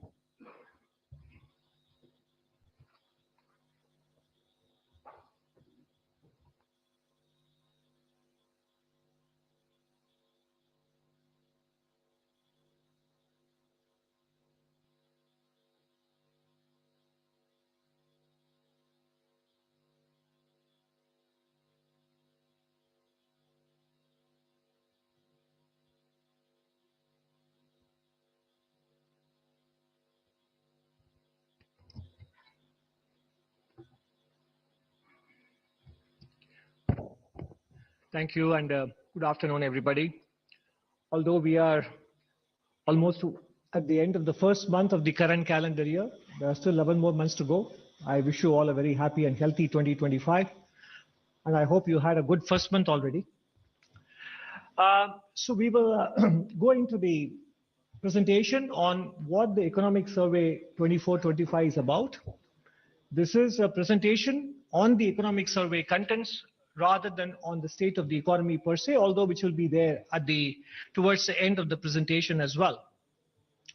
The structure of today's presentation, we will cover the following issues: the changing global landscape and how India can rise the game for the new playing field.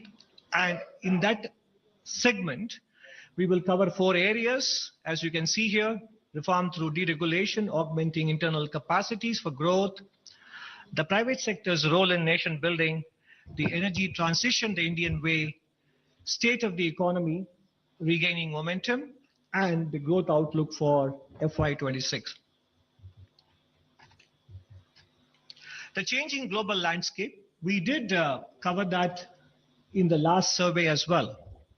2024 was the year of elections across the world. And most of us know that both qualitatively and in terms of quantitative dimensions, the world that existed between 1980, and you can choose the endpoint, some people would say 2008 or 2012, 16, etc. Roughly about 3 decades was the peak of globalization, hyper-globalization. As you can see in the statistics here, global exports went from 15% plus to 25%. Global FDI flows went from 0.5% of GDP to 3.75% of GDP.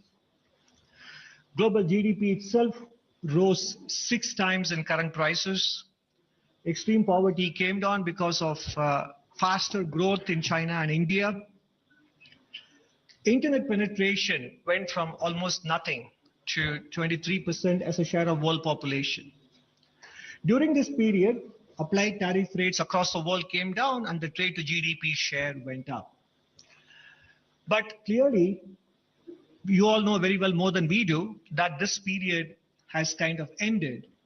Even if we are not reversing very actively, we no longer are advancing along these dimensions. New import restrictions in every year were of the order of about 3,000 restrictions imposed by countries across the world. They have jumped to about 5,000 restrictions in the last 4 years. And the key reason that is cited by countries in imposing restrictions is strategic competitiveness. I think that is the important theme that we have to internalize as a country, both in the policy space and in the private sector space. There is strategic competitiveness. So therefore, efficiency considerations have given way to resilience and supply side security considerations. The value of trade covered under the new import restrictions was as low as $170 billion in 2014-15. Now it's more than $1 trillion, $1.3 trillion. So effectively, I think both import-export and investment flows are being looked at through the prism of strategic competition.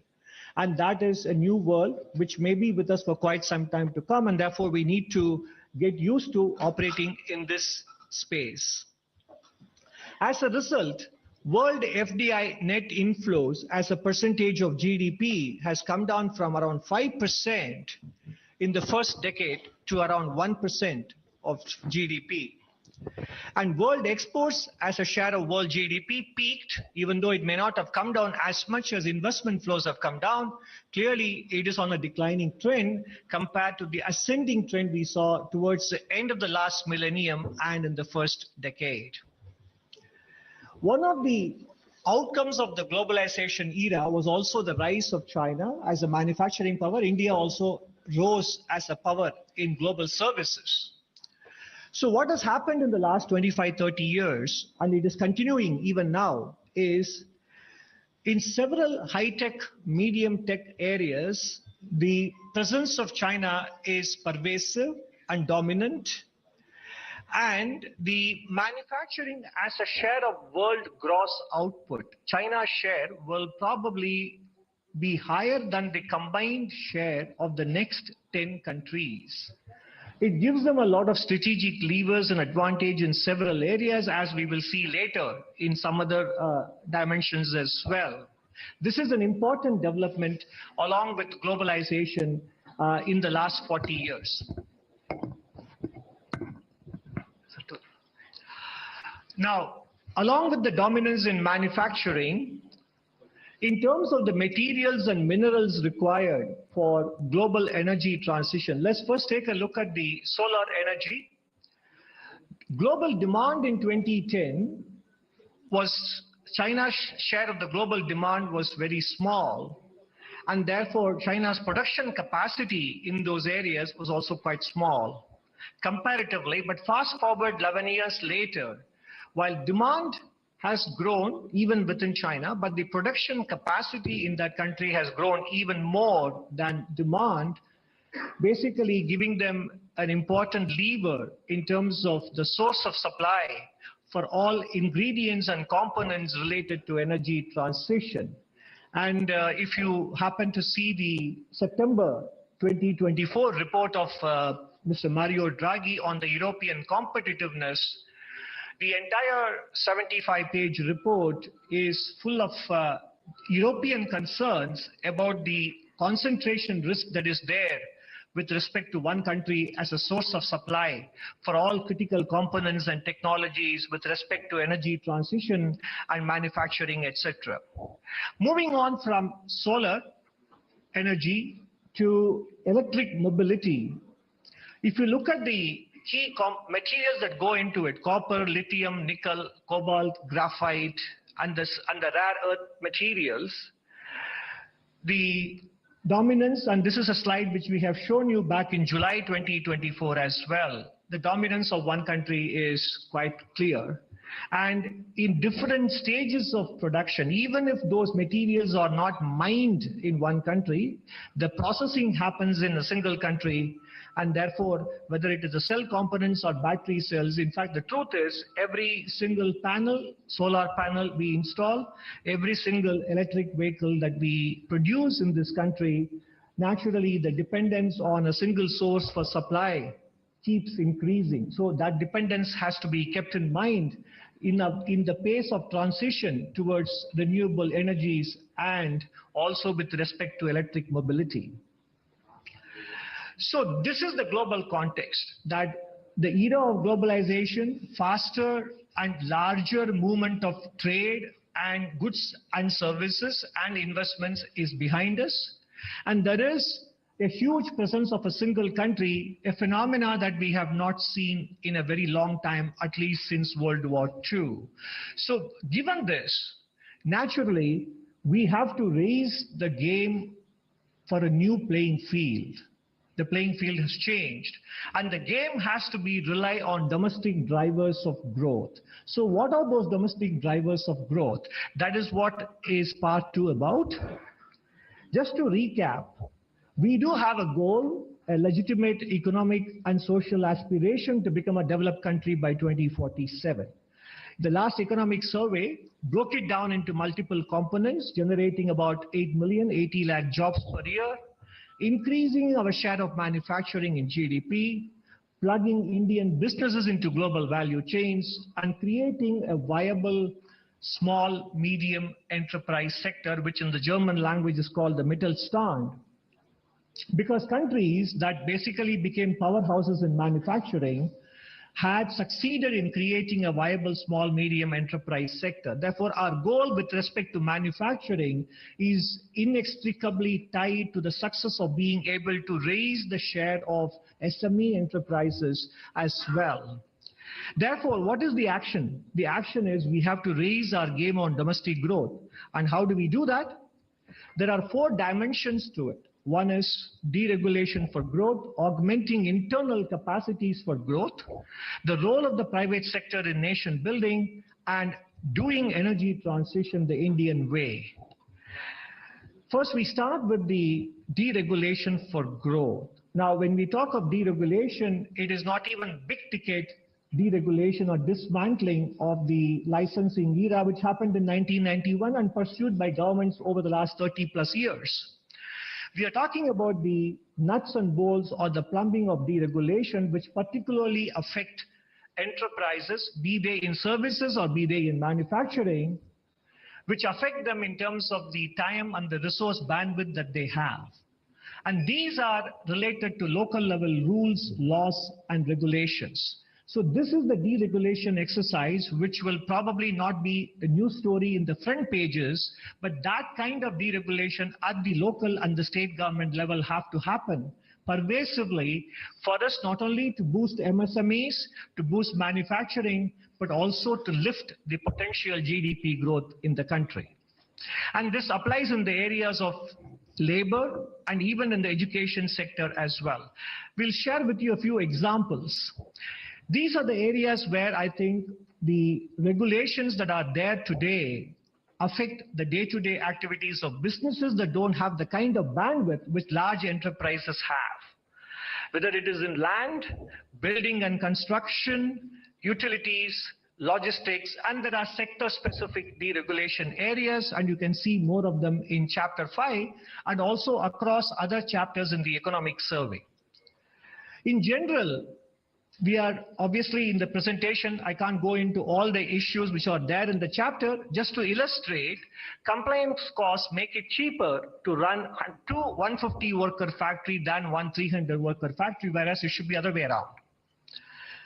Regulations also disproportionately affect small businesses. If you look at the building restrictions, the setbacks to be allowed on all the 4 sides of a building, the floor area ratio restrictions, parking regulations, etc., take away much of the land available at the ground floor level for businesses. So actually manufacturing can start only from the first floor onwards in many small enterprises, both in urban and rural India, if they fully comply with the letter and spirit of these regulations. Naturally, that raises the fixed cost of doing business, and naturally, it also disincentivizes more hiring.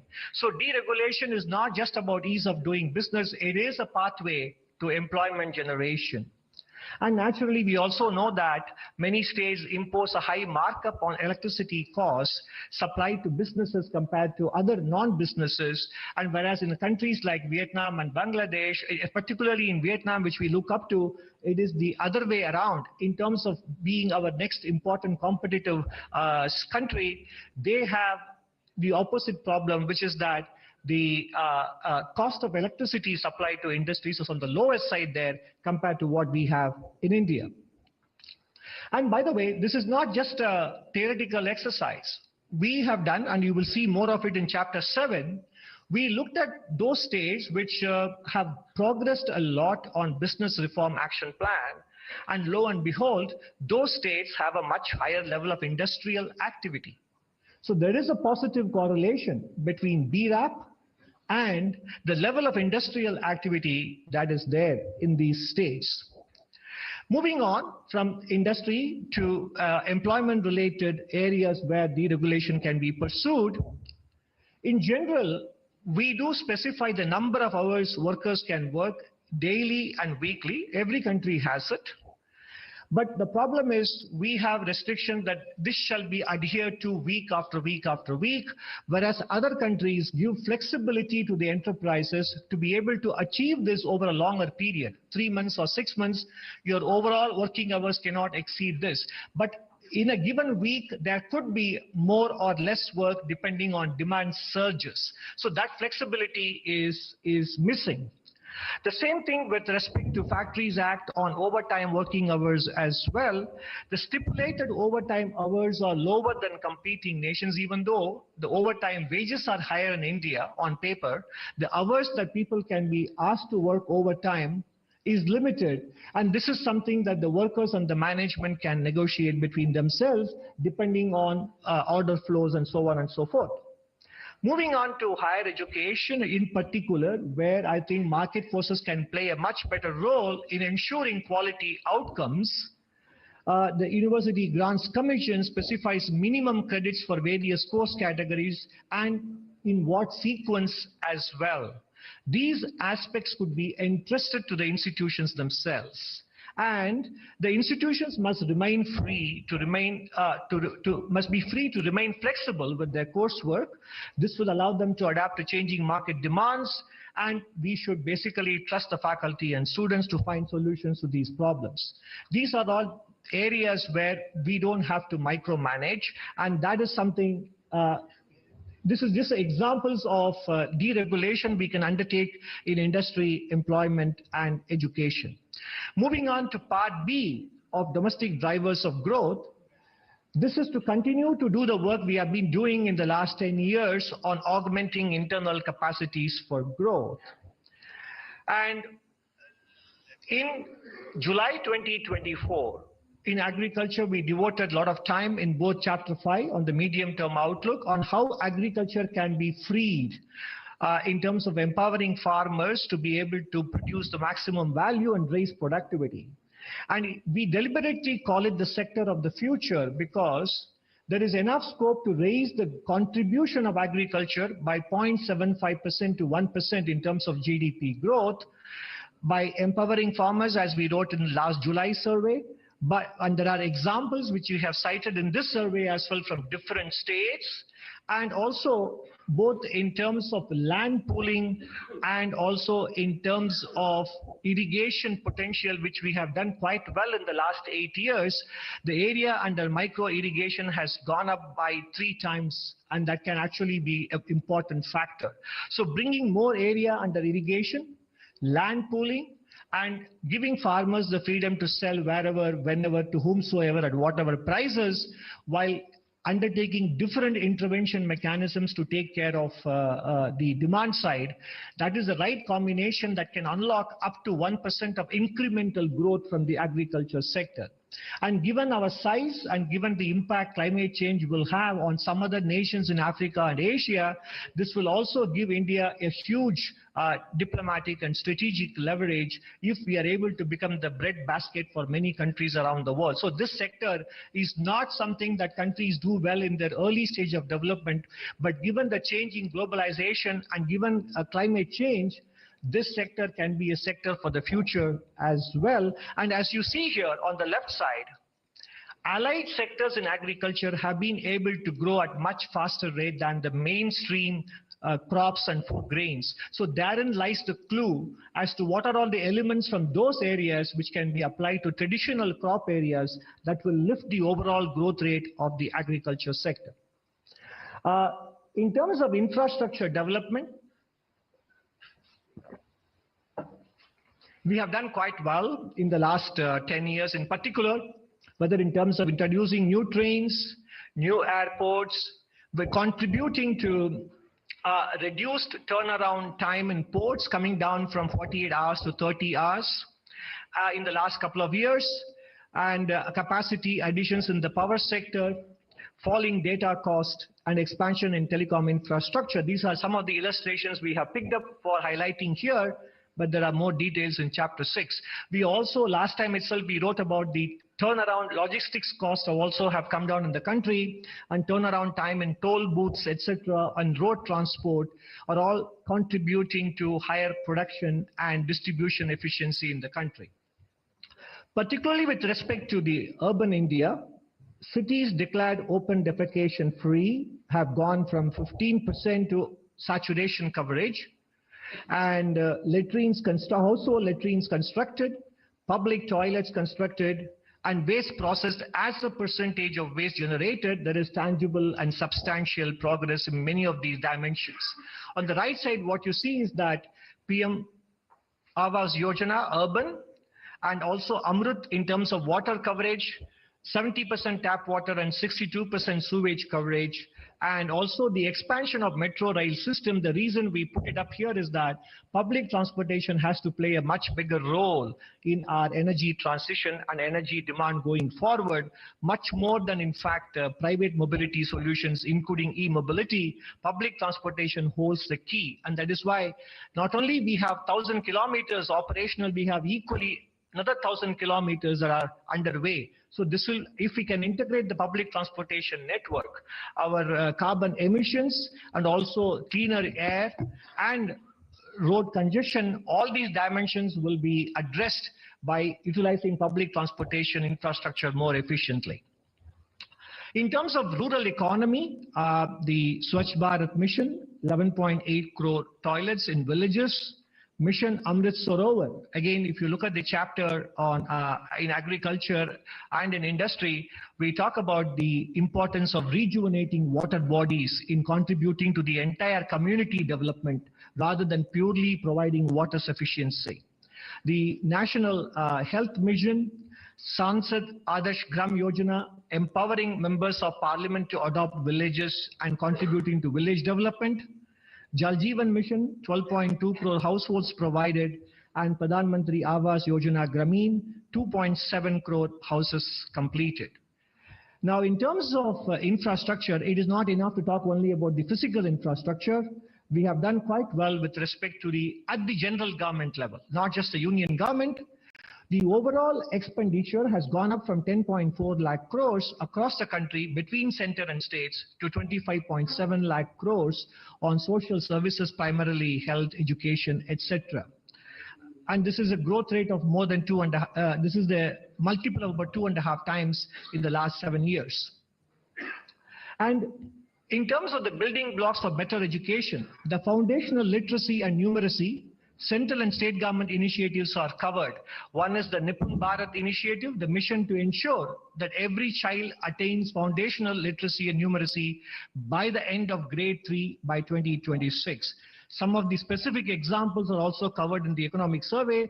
Initiatives and interventions in states like Bihar and Gujarat are also given adequate coverage in Chapter 11 of the economic survey.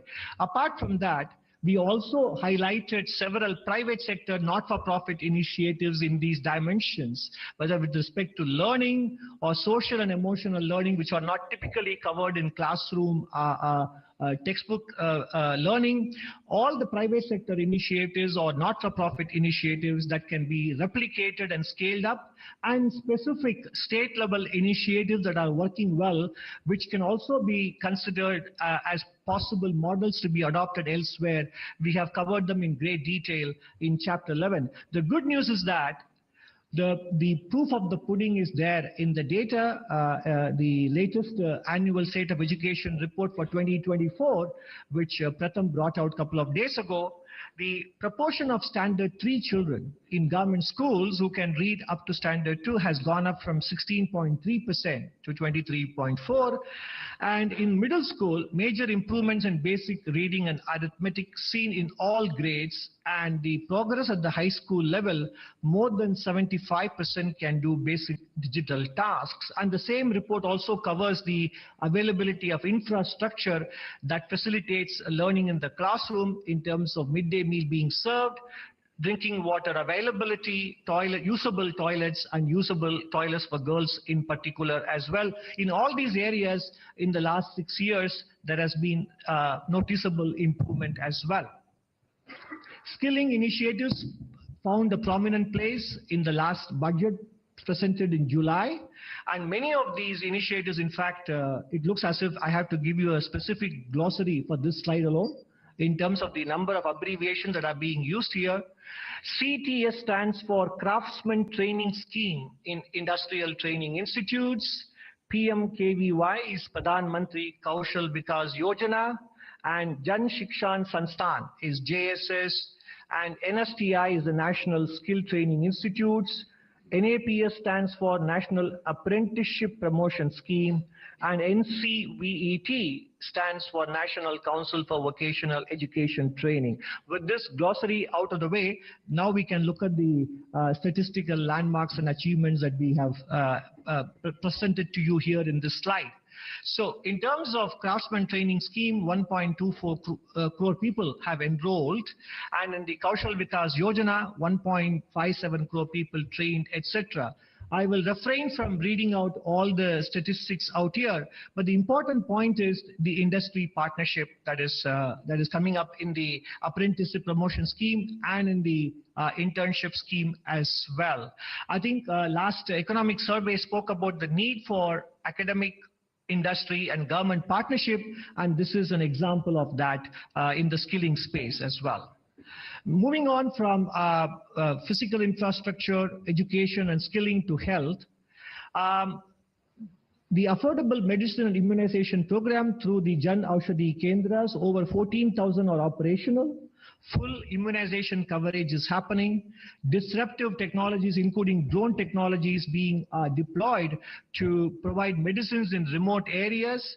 And also, if you look at the health identity cards, Ayushman Bharat Health IDs, 72.8 crore IDs have been created, and 26.4 crore vaccine doses monitored and administered, and eSanjeevani is serving more than 30 crore patients as well. I'll move on to the next slide.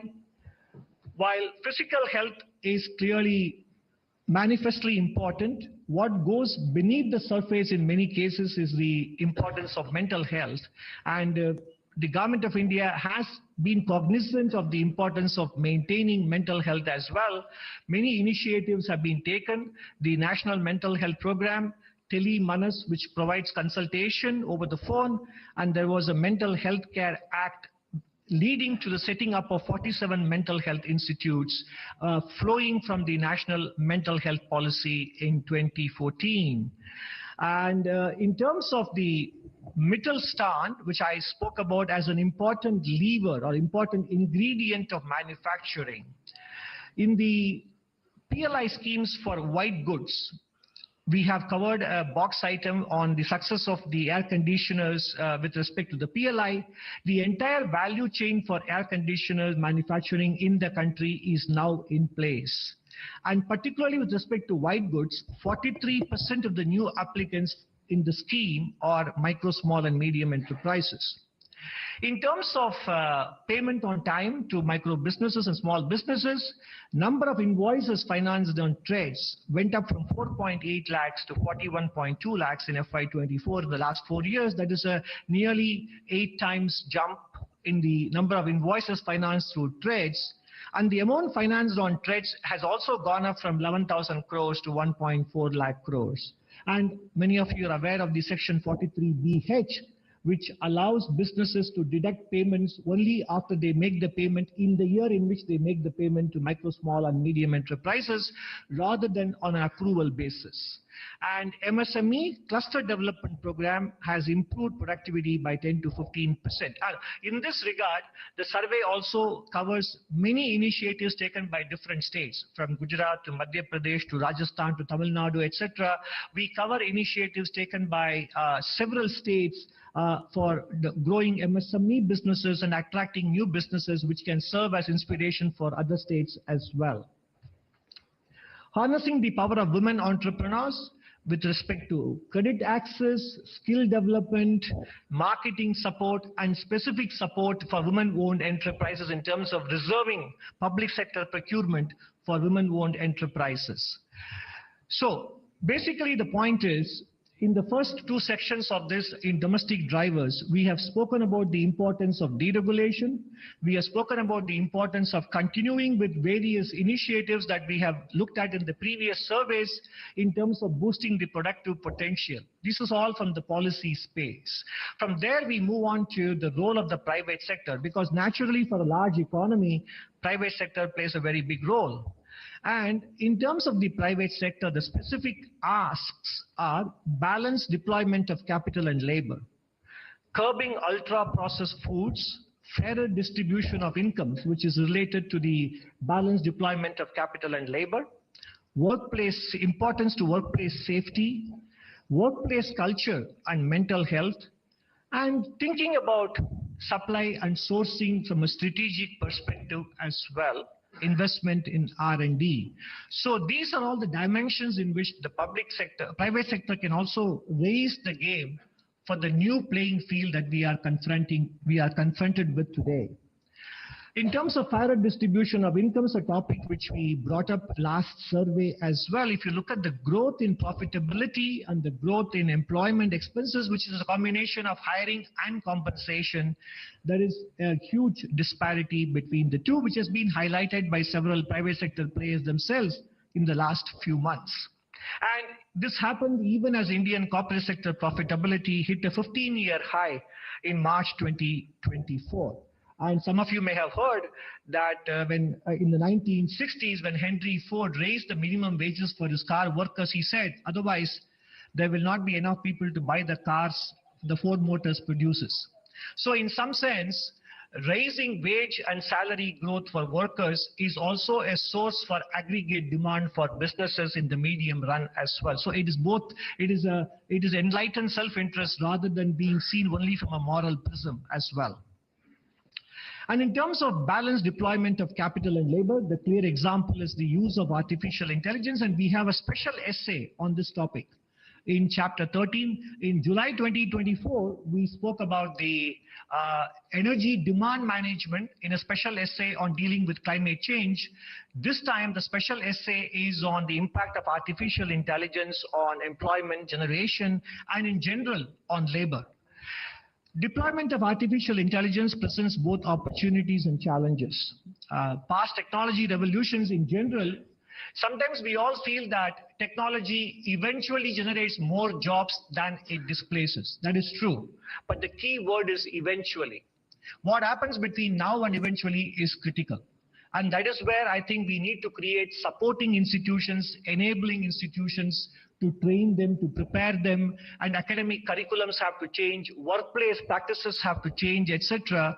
So therefore, technological transitions have not been painless in the past, particularly during the previous 3 industrial revolutions in the Western world, and we need to learn from them, and that is what this chapter covers. And the private sector therefore needs to weigh the benefits of artificial intelligence against the social cost, which may be subterranean in nature and which may surface over a longer period, eventually affecting the environment that is necessary for running businesses smoothly. And therefore, the chapter argues for a careful deployment optimized over a long horizon. This will augment labor and will deliver broad-based social benefits. Of course, one of the considerations, if I may say in a lighter vein, when we wrote this chapter was whether the chapter would become outdated by the time it goes to print, given the kind of fast changes happening in the artificial intelligence space. But the issue that I discussed here is not with respect to the technological developments per se, but also whether the potential and the threat the technology poses for augmenting labor or displacing labor. Those issues are discussed in chapter 13. And where else a private sector can contribute?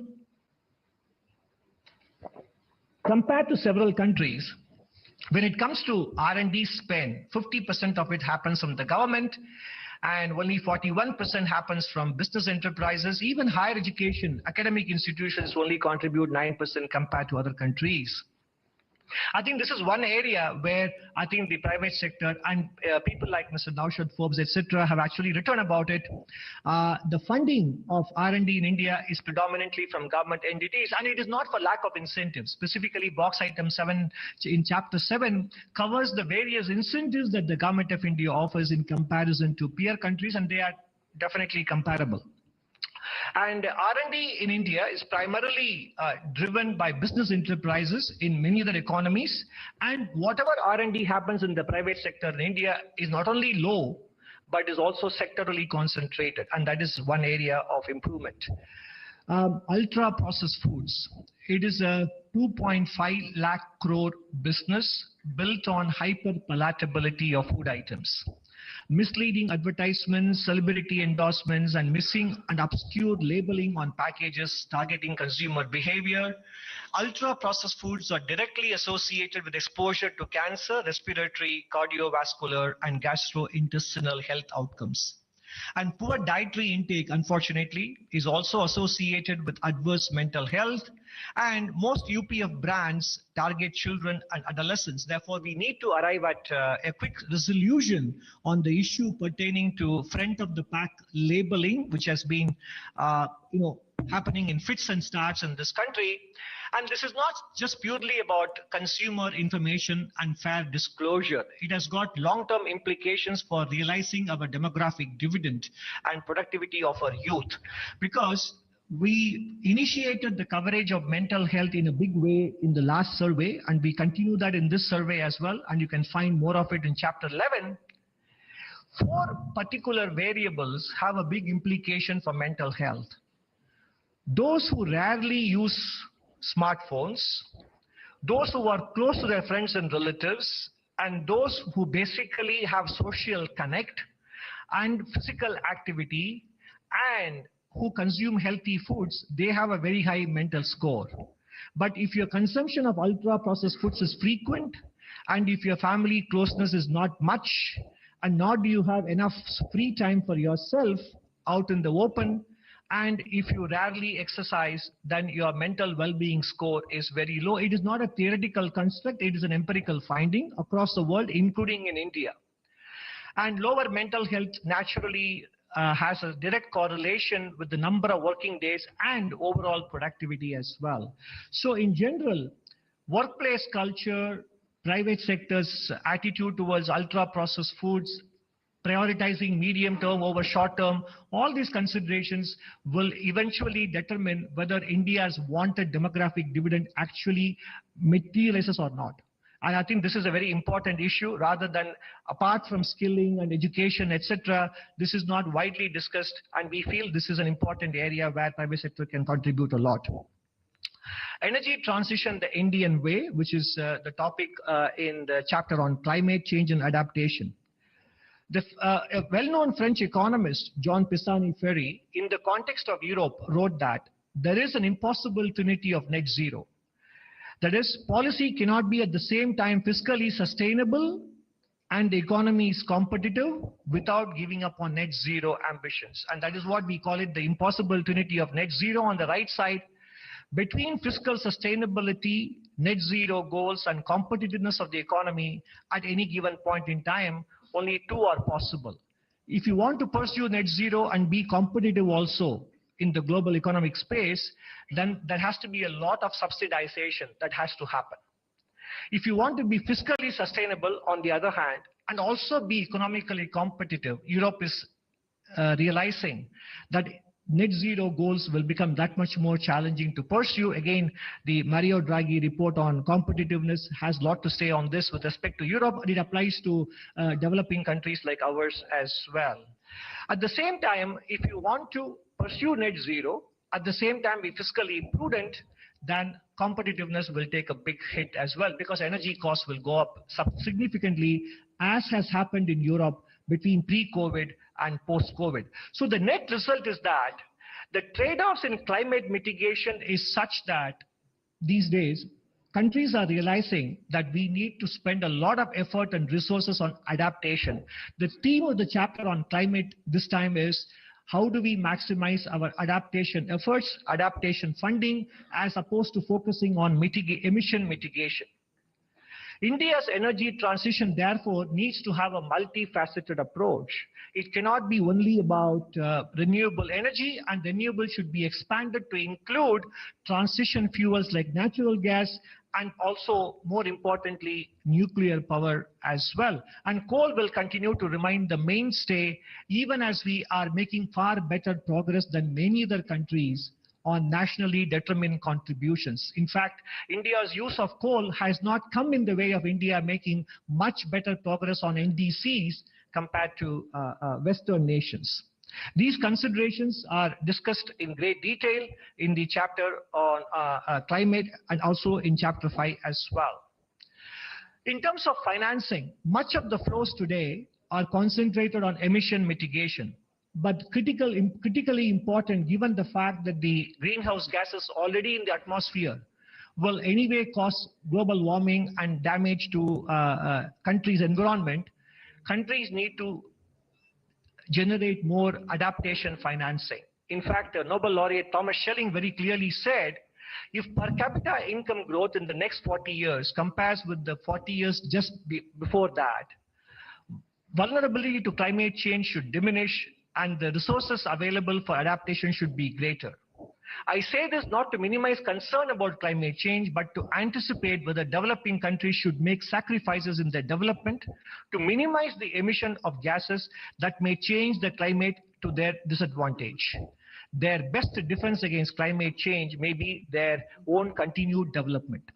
Basically, the point is, economic growth and development generates the resources to be able to deal with energy transition and climate change. And therefore, if we have to continue to grow while making energy transition, prioritization should be on adaptation.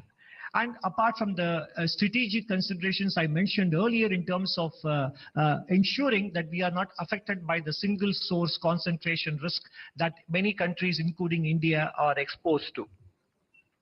And as we wrote in the last economic survey in chapter 13, the power of collective action, small changes, big impact, has to be also kept in mind. The lifestyle for environment movement, small individual actions, impact of lifestyle changes. A 13% change in global population behavior can reduce carbon emissions. For example, having the thermostat at 26 degrees or 27 degrees and having a small fan circulation will keep the room cool than keeping the thermostat at 20 degrees in summer, for example. Food waste reduction. Finishing food on a plate can save 90 kilograms of food waste per person annually, cutting down carbon emission and food loss.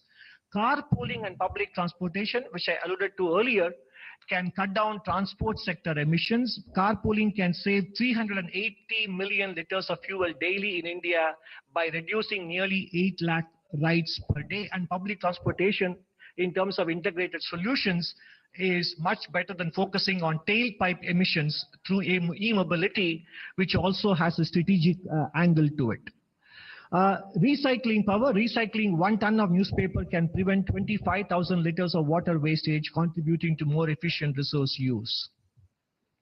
Finally, we come to the state of the economy, which is the current. The economy grew 6% in the first half, and second half it is poised to do better. Growth remains close to decadal averages, especially if you look at agricultural sector, gross value added, industry. They all have grown better than the average over the entire period between FY15 and FY24 in FY25. Services sector is almost there, but overall the point is that the pandemic effects have completely now been erased from the trend growth estimates. And you can see that in the different components of expenditure-based GDP. Gross fixed capital formation has improved from 28.2% to more than 30%. And consumption share, private consumption share has gone up from 58.7% to 61.8%. And government expenditure has come down, in fact, from 10.8 to 10.3% compared to FY18. And export share also has gone up from 18.8 in FY18 to an estimated 21.5% in FY25. So basically, compared to the pre-pandemic shares of GDP, there is a good contribution or a better contribution coming from exports and gross fixed capital formation and private consumption as well. And this is what I mentioned in the previous slide. If you look at the overall GVA on the top left, it has caught up with the trend growth, pre-pandemic trend. Agriculture has been above pre-pandemic trend, partly because of the growth in allied services, which I showed you earlier, which is a high single-digit growth rates. And industry has now just popped its head above the pre-pandemic trend, bottom left. And with respect to the overall services sector, again, we have caught up with the pre-pandemic trend as well. Inflationary pressures have come down, barring a few items. If you look at the left side, you see the core inflation, core food, consumer food price index, overall core inflation, and the CPI inflation. Core inflation is below 4%. Overall inflation is 5.2%, and the food price inflation index is close to about 8%. But if you remove specific items, then you can see that overall inflation trends are very subdued, and that is what the right side chart confirms for us. Headline inflation is 5%, but excluding tomatoes, onions, and potatoes is about 4%. Excluding pulse and vegetables is below 4% as well. In terms of export growth, while the headline numbers in merchandise exports may appear subdued, if you strip out petroleum and gems and jewelry, the growth is close to 10% between FY24 and FY25 in the first 8 months of the current financial year. And services sector in general have continued to grow in terms of the surpluses, and in the first half of the first 9 months of April to December 2023 and 2024, there has been a bigger surplus on the services trade as well. Naturally, all of this resulting in a balance of payments, which is very comfortable. Around 1% of GDP is the current account deficit. And therefore, financing this current account deficit has been not a problem despite successful and profitable exits by many businesses in the last 2 years. Even as the gross inflows are improving, the repatriations on account of profitable exits or transfer of ownership from direct to portfolio investors hasn't posed a problem for the current account because of the subdued oil prices, strong private transfers, and good export performance in the services sector, contributing to a current account deficit which is just around 1% of GDP.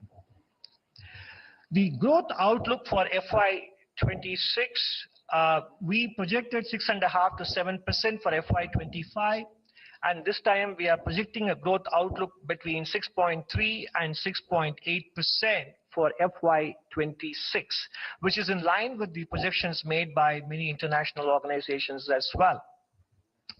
The risk factor, of course, again, not only because of the changes in the global playing field, global stock markets also have become lately volatile, as we witnessed earlier this week. And we have an interesting box item in chapter 2 looking at the correlation between S&P 500 and the Nifty indices.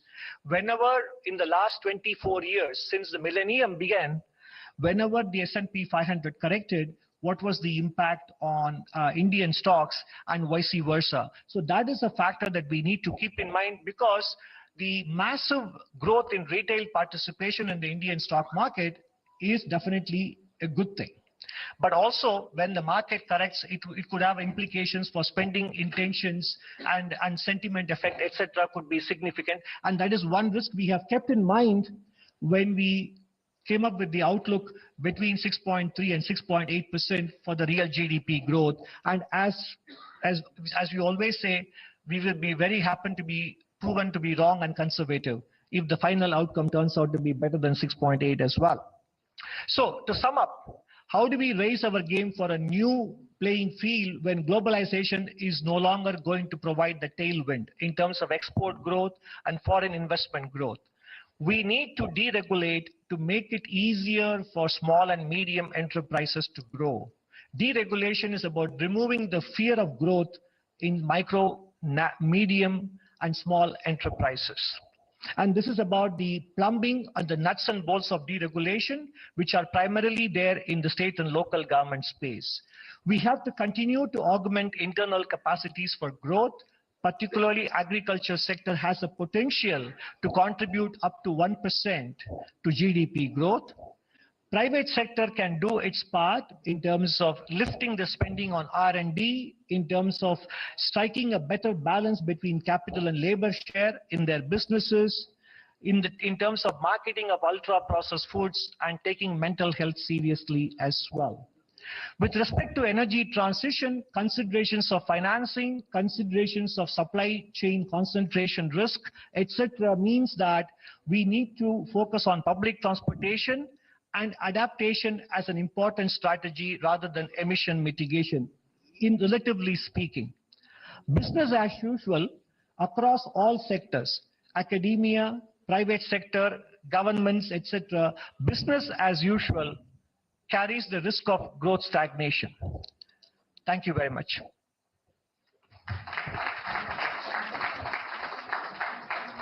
Thank you, sir, for the presentation. Now floor is open for the questions.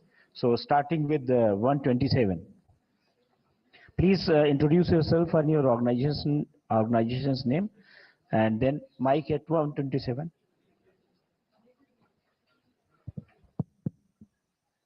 Hi, sir. Good evening.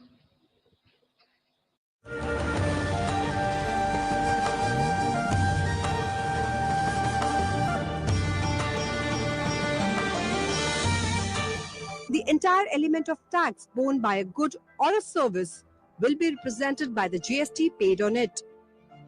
At present, GST is imposed in 4 slabs of 5%, 12%, 18%, and 28%.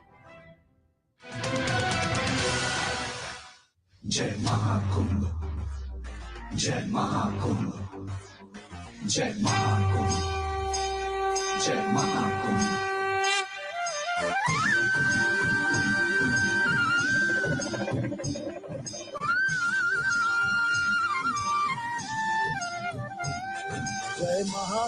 जय महाकुंभ पग पग जयकारा महाकुंभ तन कुंभ कुंभ मन कुंभ कुंभ जीवन सारा अब कुंभ कुंभ महाकुंभ पग पग जयकारा महाकुंभ तन कुंभ कुंभ मन कुंभ कुंभ जीवन सारा अब कुंभ कुंभ। इस सत्य सनातन धारा का सौभाग्य हमारा महाकुंभ जय महाकुंभ पग पग जयकारा महाकुंभ। जय महाकुंभ पग पग जयकारा महाकुंभ तन कुंभ कुंभ मन कुंभ कुंभ जीवन सारा अब कुंभ कुंभ। जय महाकुंभ जय महाकुंभ।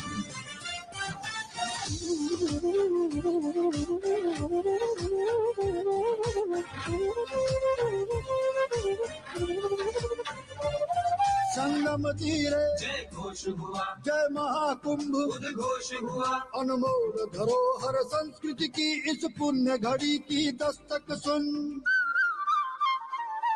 संगम तीरे जय घोष हुआ जय महाकुंभ उद्घोष हुआ। अनमोल धरोहर संस्कृति की इस पुण्य घड़ी की दस्तक सुन।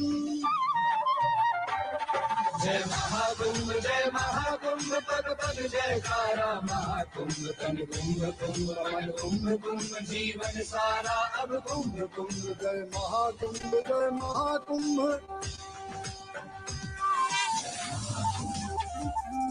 जय महाकुंभ जय महाकुंभ जय महाकुंभ।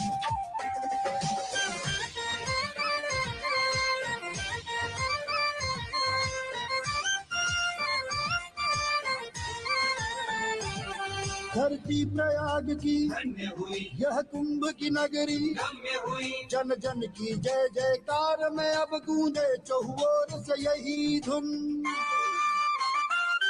धरती प्रयाग की धन्य हुई यह कुंभ की नगरी गम्य हुई। जन जन की जय जयकार में अब गूंजे चहुओर से यही धुन। जय महाकुंभ पग पग जयकारा महाकुंभ तन कुंभ कुंभ मन कुंभ कुंभ जीवन सारा अब कुंभ कुंभ। जय महाकुंभ जय महाकुंभ जय महाकुंभ जय महाकुंभ जय Mahakumbh.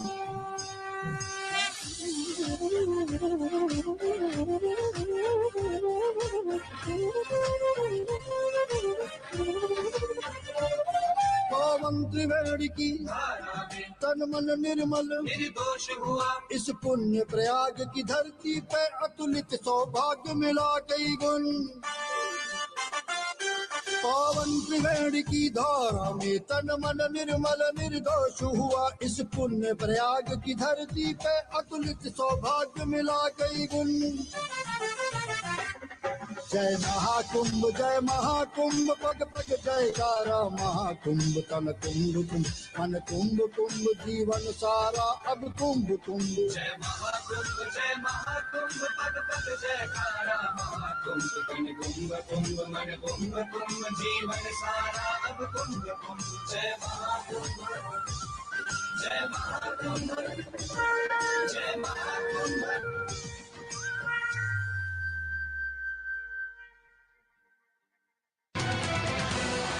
What is public debt?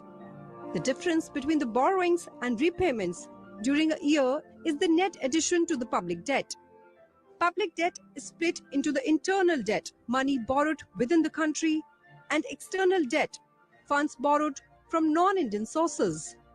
Internal debt comprises treasury bills, market stabilization scheme, ways and means advance, and securities against small savings.